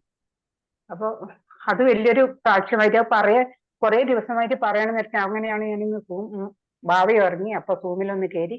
അപ്പൊ ബ്രദറോട് ഇത് പറഞ്ഞില്ല, ദൈവത്തിന് സാക്ഷ്യം പറഞ്ഞത് വലിയൊരു കുറ്റമല്ലേ? അതുകൊണ്ടാണ് ഈ പറയുന്നത്. മോനോട് പറയണം, കഴിവെങ്കിൽ സൂം പ്രയറിൽ പങ്കുചേർന്ന് പറയണം. കാരണം ആ ദൈവം ഞാൻ പറഞ്ഞു കൊടുത്തിട്ട് അയച്ചിട്ടുണ്ട്. ദൈവം അവനെ ലൊക്കേറ്റ് ചെയ്തിരിക്കുകയാണ്, ദൈവം അവനെ കണ്ടിരിക്കുകയാണ്. അപ്പൊ നമ്മൾ കർത്താവ് കണ്ടാൽ പിന്നെ ഒരു പിടുത്തം കൊടുത്താൽ ഈസിയാണ്, വളരെ എളുപ്പത്തിൽ കയറിപ്പോക്കോളും. കർത്താവിന്റെ വചനം പറഞ്ഞതിന്റെ പറ്റിയിരിക്കുക, ഞാൻ നിന്നെ വിടുവിക്കും. അപ്പൊ മോനോട് പറയുക, കർത്താവ് നമ്മൾ അനുഗ്രഹിക്കട്ടെ. മറ്റാരെങ്കിലും ഉണ്ടെങ്കിൽ സാക്ഷ്യമുള്ളവർ വേഗത്തിൽ പറഞ്ഞോട്ടെ. നാളെ ചിലപ്പോൾ നമ്മുടെ പ്രാർത്ഥന സൂമിലായിരിക്കത്തില്ല, യൂട്യൂബിൽ നാളെ ഒരു ദിവസത്തേക്ക് ആയിരിക്കും. എനിക്ക് വേറെ അർജന്റ് ആയിട്ട് ഒരു പ്രോഗ്രാം ഉണ്ട്. ചിലപ്പോൾ ഒരു വ്യത്യാസം വരാൻ സാധ്യതയുണ്ട്. ഞാൻ എന്തെങ്കിലും അപ്ഡേഷൻ ഉണ്ടെങ്കിൽ നമ്മുടെ ഗ്രൂപ്പിൽ നമ്മൾ അത് ഇട്ടേക്കുന്നതാണ്. ടൈം വ്യത്യാസം ഉണ്ടെങ്കിലോ ഇനി പ്രാർത്ഥന സൂമിലല്ല യൂട്യൂബിലാണെങ്കിൽ ഗ്രൂപ്പിൽ എല്ലാവരും ശ്രദ്ധിക്കുക. ആ ഒരു മെസ്സേജ് നോക്കുക. മീറ്റിംഗിന്റെ ചേഞ്ചസ് ഞാൻ അറിയിക്കും. ചിലപ്പോഴേ കാണത്തുള്ളൂ, വ്യത്യാസമില്ലെങ്കിൽ സൂമിൽ തന്നെ ആയിരിക്കും. കർത്താവ് അനുഗ്രഹിക്കട്ടെ. മറ്റാരെങ്കിലും ഉണ്ടോ? വെറുതെ സംസാരിക്കട്ടെ. സാക്ഷ്യമുള്ളവർ അതിലൂടെ പറഞ്ഞാട്ടെ, പെട്ടെന്ന് പറഞ്ഞു. 12 മിനിറ്റ് കൊണ്ട് വേണം. മറ്റാരും ഇല്ല എന്ന് ഞാൻ വിശ്വസിക്കുന്നു. നമുക്ക് ഒരുമിച്ച് കർത്താവിന്റെ തിരുസന്നിധിയിൽ ബ്രദറെ ഞാൻ പറഞ്ഞോട്ടെ ബ്രദറെ. പറഞ്ഞു. എനിക്ക് പറയാതെ ഒരു മനസമാധാനം ഇല്ല, അതുകൊണ്ടാണ് ഞാൻ നെറ്റ് കട്ടായി പോവുക. പറഞ്ഞു. അപ്പൊ എന്റെ മോന്റെ ആ മൂക്കിലെ ട്യൂബ് ഇങ്ങനെ വലിച്ച് ഞാൻ ഇങ്ങനെ ഊരിയെടുത്തായിരുന്നു. ഇങ്ങനെ രണ്ടും കൽപ്പിച്ച് ഞാൻ പ്രാർത്ഥിച്ചിട്ട് ഞാൻ ഇങ്ങനെ ഊരിയെടുത്തായിരുന്നു. ഊരിയെടുത്തപ്പോഴത്തേക്ക് അവന് വല്ലാത്തൊരു ആശ്വാസം ഉണ്ടായിരുന്നു. അതെടുത്തപ്പോഴത്തേക്കും അടുത്ത മൂക്കിലെ ബ്ലഡ് നിന്നിട്ട് ഞാൻ എന്താണെന്ന് വെച്ച് കഴിഞ്ഞാൽ ഉടൻ തന്നെയാണ് ഭക്ഷണം എടുത്ത് കുറച്ച് കഴിഞ്ഞ ഉടനെ ഇച്ചിരി എടുത്ത് ഞാൻ കൊടുത്തായിരുന്നു. നല്ല രീതിക്ക് വാ തുറന്ന് നല്ല രീതിക്ക് പല്ല് എപ്പോഴും അടച്ചു വെച്ചിരിക്കുന്നവനാ നല്ല രീതിക്ക് വാ തുറന്ന് ഭക്ഷണം എടുക്കുകയും ഇപ്പൊ 2 ഇഡ്ഡലിയൊക്കെ ഞാനത് ഞവടി കൊടുത്തു കഴിഞ്ഞാൽ അതുപോലെ നല്ലതുപോലെ പെട്ടെന്ന് അങ്ങ് കഴിച്ച് വാ തുറക്കുകയും വെള്ളം കൊടുത്താൽ പോലും വാ തുറന്നാ കാണിക്കണേ. എന്നുവെച്ചാൽ ഭക്ഷണം കൊടുക്കാൻ പോണെന്ന് പറഞ്ഞു. എനിക്കത് വല്ലാത്തൊരു അത്ഭുതമായിരുന്നു. കാരണം ഇത്രയും ദിവസം പല്ല് കൂട്ടിപ്പിടിച്ചിരിക്കുക. ഞാൻ അപ്പൊ പ്രാർത്ഥന ഒന്നേ ഉള്ളൂ, എന്റെ മോൻ കോമ സ്റ്റേജിലാണെങ്കിലും അവന് ഒന്നും അറിയാൻ പാടില്ല. ഞങ്ങൾ ആരെന്ന് പോലും ഇതുവരെയും തിരിച്ചറിഞ്ഞിട്ടില്ല 7 മാസമായിട്ട്. പക്ഷെ അവന് കിടപ്പിലാണ്. എങ്കിലും എന്റെ ഒരു പ്രാർത്ഥന ഇതായിരുന്നു, ഇവന് ഈ ട്യൂബ് കിടക്കുന്നത് കാരണം ഇവന്റെ മൂക്കിൽ ബ്ലഡ് വരണം, ഇവന്റെ ട്യൂബ് എങ്ങനെയെങ്കിലും യേശുവിന്റെ തിരുമുറിവിലാൽ ട്യൂബ് എടുക്കണേ എന്നുള്ള പ്രാർത്ഥന മാത്രമേ ഉള്ളായിരുന്നു എനിക്ക്. അന്ന് കഴിഞ്ഞിട്ട് ഞാൻ എപ്പോഴും പ്രാർത്ഥിക്കും, ഇവനെ എപ്പോഴാ ഇങ്ങനെ എഴുന്നേറ്റ് കിട്ടേണ്ടത് ഞാൻ എപ്പോഴും പ്രാർത്ഥിക്കും. പക്ഷെ എന്റെ കർത്താവിന്റെ അനുഗ്രഹത്താല് ഞാൻ ഈ ധ്യാനം യൂട്യൂബിൽ കേട്ട് കരഞ്ഞു പ്രാർത്ഥിച്ച് എന്റെ മോന്റെ ട്യൂബ് മാറ്റി കിട്ടണേ എന്ന് പറഞ്ഞ് പ്രാർത്ഥിച്ച് അതുപോലെ 2 ദിവസം കൊണ്ട് ഞാൻ അതെടുത്ത് മാറ്റിയിട്ട് 2 ദിവസമായിട്ട് ഞാൻ ഭക്ഷണം കൊടുത്തോണ്ടിരുന്നപ്പോ നല്ല രീതിക്ക് അതുപോലെ തന്നെ ഞാൻ വല്ലാതെ വിഷമിച്ച് എന്റെ മോനെ ഇരുത്താൻ പറ്റണില്ല. എനിക്ക് ഒരേ കിടപ്പായിട്ട് കിടന്ന് ദേഹമൊക്കെ പൊട്ടുക. ഞാൻ എന്ത് ചെയ്യും, ഒരു വീൽ ചെയർ എടുക്കാൻ എന്നെ കൊണ്ട് പറ്റണില്ലല്ലേ എന്ന് പറഞ്ഞ് അവന്റെ കൂടെ ഷാർജയിൽ നിന്നൊരു ഫാമിലി അവര് ഞങ്ങൾക്കൊരു വീൽ ചെയർ എത്തിച്ചു തന്നായിരുന്നു. ഇന്ന് ഓൺലൈനിൽ ഓർഡർ ചെയ്ത് അവര് ഞങ്ങളുടെ ബുദ്ധിമുട്ടും ഇവനെ ഇരുത്താനോ ഒന്ന് കുളിപ്പിക്കാനോ ഒന്നിനും പറ്റാഞ്ഞിട്ട് അവര് ഞങ്ങൾക്ക് ഓൺലൈനിൽ ഓർഡർ ചെയ്തോ ചേച്ചി, ഞാനത് അതിന്റെ പേയ്മെന്റ് ഞാൻ ഇട്ടുതരാന്ന് പറഞ്ഞിട്ട് ഇന്ന് ഞങ്ങൾക്ക് വീൽ ചെയർ എത്തിച്ചു തന്ന ആ ഫാമിലിക്ക് വേണ്ടിയും ബ്രദർ ഒന്ന് പ്രാർത്ഥിക്കണം. അവരും ഒരുപാട് കഷ്ടത്തിലാണെങ്കിലും അവനെ ഒരുപാട് ഇഷ്ടമായതിന്റെ പേരിൽ അവനെ ഒന്നും ചെയ്യാൻ പറ്റിയില്ലല്ലേ എന്ന് പറഞ്ഞിട്ട് അവനെ ഞങ്ങൾക്ക് ഇന്ന് ഒരു വീൽ ചെയർ എടുത്തു തരുകയും ഞങ്ങൾക്ക് ആ ട്യൂബ് മാറ്റാൻ 2 ദിവസം കൊണ്ട് ആ ട്യൂബ് മാറ്റി എന്റെ മോന് നല്ലതുപോലെ ഭക്ഷണം വായി നിറക്കുന്നുണ്ട്. പക്ഷെ ഞങ്ങൾ ഇതുവരെയും തിരിച്ചറിയാൻ പറ്റണില്ല, ആ ഒരു വിഷമം ഉണ്ട്. പക്ഷെ ഇപ്പോഴും കിടപ്പിലാണ്. എന്നാലും ഞങ്ങളിപ്പോ വീൽ ചെയറിൽ ഇന്ന് കൊണ്ടുവന്നുടനെ 1-2 പേരും കൂടെ തൂക്കി ഇരുത്തി ഒന്ന് നോക്കി, എന്നാലും തല ഒടിച്ചിട്ടാ കിടക്കണ, സൗണ്ട് വരാറില്ല, സർജറി ചെയ്തിരിക്കുക തൊണ്ടയില്. അപ്പൊ ദൈവം ഞങ്ങൾക്ക് ഇന്നലെയും കൂടെ 2 കാര്യങ്ങൾ ഞങ്ങൾക്ക് നടത്തി തന്ന് അതിന് ഒരുപാട് നന്ദി പറയണം. ബ്രദറും ഞങ്ങൾക്ക് വേണ്ടി പ്രാർത്ഥിക്കാന്ന് പറഞ്ഞ് ബ്രദറിന് ഒരുപാട് നന്ദിയുണ്ട്. എനിക്ക് ഈ സാക്ഷ്യം പറയണമെന്ന് ഇന്നലെ മുതലേ ഭയങ്കര ഒരു വെപ്രാളമായിരുന്നു. അതുകൊണ്ടാണ് ഞാൻ ഇന്ന് ഇത്രയും ബുദ്ധിമുട്ടി ഞാൻ വീണ്ടും കുറെ നേരം നെറ്റ് കട്ടായെങ്കിലും ഞാൻ ഓടി വന്ന് പറഞ്ഞത്. എനിക്ക് ഒരുപാട് എല്ലാവരും പ്രാർത്ഥിക്കുന്ന ബ്രദറിനോടും ദൈവത്തിനോടും നന്ദിയുണ്ട്. തീർച്ചയായിട്ടും ഈ ദിവസങ്ങളിൽ റോമാലേഖനം 4-ാം അധ്യായത്തിന്റെ വാക്യമുണ്ട്. വാക്യം പെട്ടെന്ന് കണ്ടോണം. 4-ാം അധ്യായത്തിൽ മരിച്ചവരെ ഉയർപ്പിക്കുകയും ഇല്ലാത്തതിനെ ഉള്ളതുപോലെ വിളിച്ചു വരുത്തുവാൻ കഴിയുന്ന എന്റെ ദൈവം. ഞാൻ പറയുന്നു, വീൽ ചെയറിൽ ഓടാൻ വേണ്ടി സ്വപ്നത്തിൽ പോലും കാണരുത്. മോൻ വീൽ ചെയറിൽ ഓടത്തില്ല, അവൻ ഓടി നടക്കുമെന്ന് തന്നെ പറഞ്ഞു. റോമർ 4:17 ഗീതാ സൗകര്യമുണ്ട് ആ വാക്യം. റോമർ 4:17 നമ്മുടെ മനസ്സിൽ കണ്ണടച്ചുകൊണ്ട് അവന് വേണ്ടി പ്രാർത്ഥിക്കുമ്പോൾ അവൻ വീൽ ചെയറിൽ ഓടത്തില്ല, അവൻ അവിടെ നിന്ന് എണീറ്റ് വരും. യേശു മരിച്ചവരെ ഉയർപ്പിക്കുന്ന ദൈവമായതുകൊണ്ട് കർത്താവെ ഓരോ സ്റ്റെപ്പ് ബൈ സ്റ്റെപ്പ് ആയിട്ടല്ല കാണേണ്ടത്. ഇപ്പൊ വലിയ അത്ഭുതമാണ്. നിങ്ങൾ കേട്ടല്ലോ, കോമ സ്റ്റേജിൽ കിടന്ന ആൾ ആഹാരം കഴിക്കുക എന്നുള്ളത് അസാധ്യമാണ്. മൂക്കിലെ ട്യൂബ് മാറ്റി ആഹാരം കഴിക്കും. വലിയ വ്യത്യാസമാണ്. വിട്ടുകൊടുക്കരുത്. ഈ ദിവസങ്ങളിൽ കൈ വെച്ചോണം. ദുഷ്ടന്റെ ആഗ്രഹം കിടന്ന കിടപ്പിൽ കിടക്കാനാണ്. പക്ഷെ യേശുവിന്റെ പ്ലാൻ കിടക്ക എടുത്ത് നടക്കുക എന്നുള്ളതാണ്. യേശു പറഞ്ഞൊരു വാക്കുണ്ട്, കിടക്ക എടുത്ത് നടക്കുക. അത് തന്നെ പറഞ്ഞോണം, കർത്താവേ ഇന്ന് കിടക്കയിൽ നിന്നും എന്റെ മോന്റെ പേര് പറയണം, അവൻ എണീറ്റ് നടക്കും, അവൻ തുള്ളി ചാടി യേശുവിനെ ആരാധിക്കും, അവൻ ദൈവത്തിന്റെ വേലയ്ക്ക് വേണ്ടി അവൻ ഓടും, അവൻ രാജ്യങ്ങളിൽ പോയി യേശുവിന്റെ സാക്ഷിയാകുമെന്ന് അവന്റെ പേര് പറഞ്ഞ് പ്രാർത്ഥിച്ചോ. അവൻ വീൽ ചെയർ ഒന്നും നമ്മുടെ വിഷയമല്ല. നമ്മൾ വീൽ ചെയർ ഒന്നും മൈൻഡ് ചെയ്യരുത്. കൈ വെച്ചോണം സിസ്റ്ററെ, കൈ വെച്ചോണ്ട് പറഞ്ഞുകൊണ്ടിരുന്നോണം, മരിച്ചവനെ ഉയർപ്പിക്കുകയും ഇല്ലാത്തതിനെ ഉള്ളതുപോലെ വിളിച്ചു വരുത്തുകയും ചെയ്യുന്ന എന്റെ കർത്താവ്, എന്റെ യേശു, കർത്താവിന്റെ തിരുമുറിവിനാൽ എന്റെ മോൻ നടക്കും, എന്റെ മോൻ ഓടും, എന്റെ മോൻ സംസാരിക്കും, എന്റെ മോൻ യേശുവിന്റെ സുവിശേഷവുമായിട്ട് നിൽക്കും എന്ന് തന്നെ അവന്റെ കൈ വെച്ച് പ്രാർത്ഥിച്ചോണം. അവന്റെ അസ്ഥികൾ, അവന്റെ ഞരമ്പുകൾ, അവന്റെ രക്തത്തിലേക്കൊക്കെ ചൂട് പിടിക്കും കേട്ടോ. വചനത്തിന്റെ ചൂട് അവന്റെ ശരീരത്തിലേക്ക് വരും. അവൻ ചാടി എണീറ്റിരിക്കും. നമ്മളിതെല്ലാം പറയുമ്പോൾ ഇത് ഞാൻ വെറുതെ ആവേശം കൊണ്ട് പറയുകയല്ല, അസാധാരണമായ ദൈവിക സാക്ഷ്യം കണ്ടുകൊണ്ടിരിക്കുന്നുണ്ട് ഞാൻ പറയുകയാണ്, കണ്ടതുകൊണ്ട് ഞാൻ പറയുവാണ്. അവൻ എണീറ്റ് വരും. ഇതേപോലെ എന്റെ മുമ്പിൽ കിടന്ന ഒരു അമ്മച്ചിയെ പറ്റി എനിക്ക് ഓർക്കുന്നുണ്ട്. ഫിക്സ് വന്നിട്ട് മരിക്കാൻ വേണ്ടി ഒരു ബോധമില്ല കിടന്നയാണ്, കണ്ണുനീര് മാത്രമേ വരത്തുള്ളൂ. കർത്താവിന്റെ വചനം ചെവി വന്ന് പറഞ്ഞു കൊടുത്ത് ആ അമ്മ ഒരാളുടെ സഹായമില്ലാതെ, ഒരു സ്ട്രക്ചർ പോലും ഇല്ലാതെ, ഒരു ഊന്നുമണി പോലും ഇല്ലാതെ കർത്താവിന് കൃപയിൽ ഓടി നടക്കുന്ന സാക്ഷ്യം. അതുകൊണ്ട് പറഞ്ഞ ഒരു സാക്ഷ്യമല്ല, ഇന്ന് ലോകത്തിൽ നടന്നുകൊണ്ടിരിക്കുന്നു. നമ്മുടെ ഇടയിൽ മാത്രമല്ല, ലോകത്തിൽ യേശുവിന്റെ ധൈര്യത്തോടെ പ്രാർത്ഥിച്ചോണം, കൈവച്ചോണം, സ്വപ്നം കണ്ടോണം, പറഞ്ഞോണം, പ്രവചിച്ചോണം. കർത്താവ് അങ്ങനെ തന്നെ ചെയ്യും, യേശുവിന്റെ നാമത്തിൽ തന്നെ. ആമേൻ. കർത്താവ് അനുഗ്രഹിക്കട്ടെ. മറ്റാരെങ്കിലും ഉണ്ടോ സാക്ഷ്യങ്ങൾ? 1-2 പേരുണ്ടെങ്കിൽ വേഗത്തിൽ ദേവദാസ, എനിക്ക് എന്റെ വിഷയം ഒന്ന് ഞാൻ പറഞ്ഞോട്ടെ. എന്റെ വസ്തുവിന്റെ വിഷയം, വിൽപ്പന വിഷയം ഇതുവരെയും നടന്നിട്ടില്ല. എനിക്ക് വളരെ ഭാരം തോന്നുക ഇപ്പൊ. ആ വിഷയം ഓർത്തൊന്ന് പ്രാർത്ഥിക്കുമോ ദേവദാസ? ഞാൻ പറഞ്ഞായിരുന്നല്ലോ ആന്റി, നമ്മൾ ആ വിഷയത്തിന്റെ മേൽ ഇങ്ങനെ പറഞ്ഞാൽ കർത്താവ് വിഷയം, എനിക്ക് ആ വിഷയത്തിന്റെ മേൽ അത്ഭുതം പ്രവർത്തിച്ചതിന് നന്ദി എന്ന് മാത്രം പറഞ്ഞുകൊണ്ടിരിക്കുക. അത് പ്രാർത്ഥിക്കരുത്. എനിക്ക് ആ വിഷയത്തിന്റെ മേൽ കർത്താവ്, എന്റെ വസ്തുവിന്റെ വിഷയത്തിന്റെ മേൽ കർത്താവ് എനിക്ക് വേണ്ടി അത്ഭുതം ചെയ്തതിന് നന്ദി എന്ന് മാത്രമേ പറഞ്ഞുകൊണ്ട് ഈ ദിവസം കൊണ്ട് ഇരിക്കുക. അത്രയും മാത്രം പറയുക. കർത്താവ് ആ വിഷയത്തിന്റെ മേൽ തുറന്നിരിക്കും കേട്ടോ. ആമേൻ. മറ്റാരെങ്കിലും ഉണ്ടോ സാക്ഷ്യം പറയാനുണ്ടെങ്കിൽ? Okay, God bless you. മറ്റാരും ഇല്ലാന്ന് ഞാൻ വിശ്വസിക്കുന്നു. നമുക്ക് ഒരുമിച്ച് കർത്താവിന്റെ തിരുസന്നിധിയിൽ വിശ്വാസ പ്രഖ്യാപനങ്ങൾ വെച്ച് പറയാം. നിങ്ങൾ സ്വന്തം ശരീരത്തിൽ കൈവച്ച് പ്രാർത്ഥിച്ചോളാം. നിങ്ങളുടെ സ്വന്തം വിഷയത്തിനോട് പ്രാർത്ഥിക്കണം. അടുത്ത വീട്ടിൽ രോഗികളുണ്ടെങ്കിൽ, സുഹൃത്തുക്കളുണ്ടെങ്കിൽ അവരോട് പറഞ്ഞാൽ ഒരു വാക്കൊന്ന് പ്രാർത്ഥിച്ചോട്ടെ എന്ന് പറയണം. എന്നിട്ട് ചുമ്മാ കൈ വെച്ചിട്ട് യേശുവേ ഞങ്ങളുടെ തിരുമുറിവിനാൽ സൗഖ്യം വന്നിരിക്കുന്നു. ഒരാൾക്ക് വേണ്ടി പ്രാർത്ഥിച്ചിട്ട് കണ്ടില്ലെങ്കിൽ 10 പേർക്ക് വേണ്ടി പ്രാർത്ഥിച്ചോണം. 10 പേർക്ക് വേണ്ടി കണ്ടിട്ട് വന്നില്ലെങ്കിൽ പിന്നെയും പ്രാർത്ഥിച്ചോണം. നിങ്ങളുടെ കരത്തിലൂടെ കർത്താവ് അത് ചെയ്യുവാൻ തുടങ്ങുമ്പോൾ നിങ്ങൾ തന്നെ അതിശയിക്കും. യേശുവിന് നിങ്ങളുടെ കരം ആവശ്യമുണ്ട്, യേശുവിന് നിങ്ങളുടെ നാവ് ആവശ്യമുണ്ട്. കർത്താവ് അനുഗ്രഹിക്കട്ടെ. നാളെ നമുക്ക് ഒരുമിച്ച് കൂടാൻ വൻ കാര്യങ്ങളെ കർത്താവ് ചെയ്യും. ഇന്ന് ലൈവിൽ കാണുന്നവർക്ക് വേണ്ടി നമുക്ക് ഒരുമിച്ച് കൂടാം. എനിക്കറിയാം ഒത്തിരി ആളുകൾ യൂട്യൂബിൽ ഇത് കാണുന്നുണ്ട്. നമ്മുടെ സൂമിൽ കൂടുന്നതിലും ഇരട്ടി ആളുകൾ യൂട്യൂബിലും ഫേസ്ബുക്കിലും ഒക്കെ ലൈവിൽ ഇത് പ്രവേശിക്കുന്നുണ്ട്.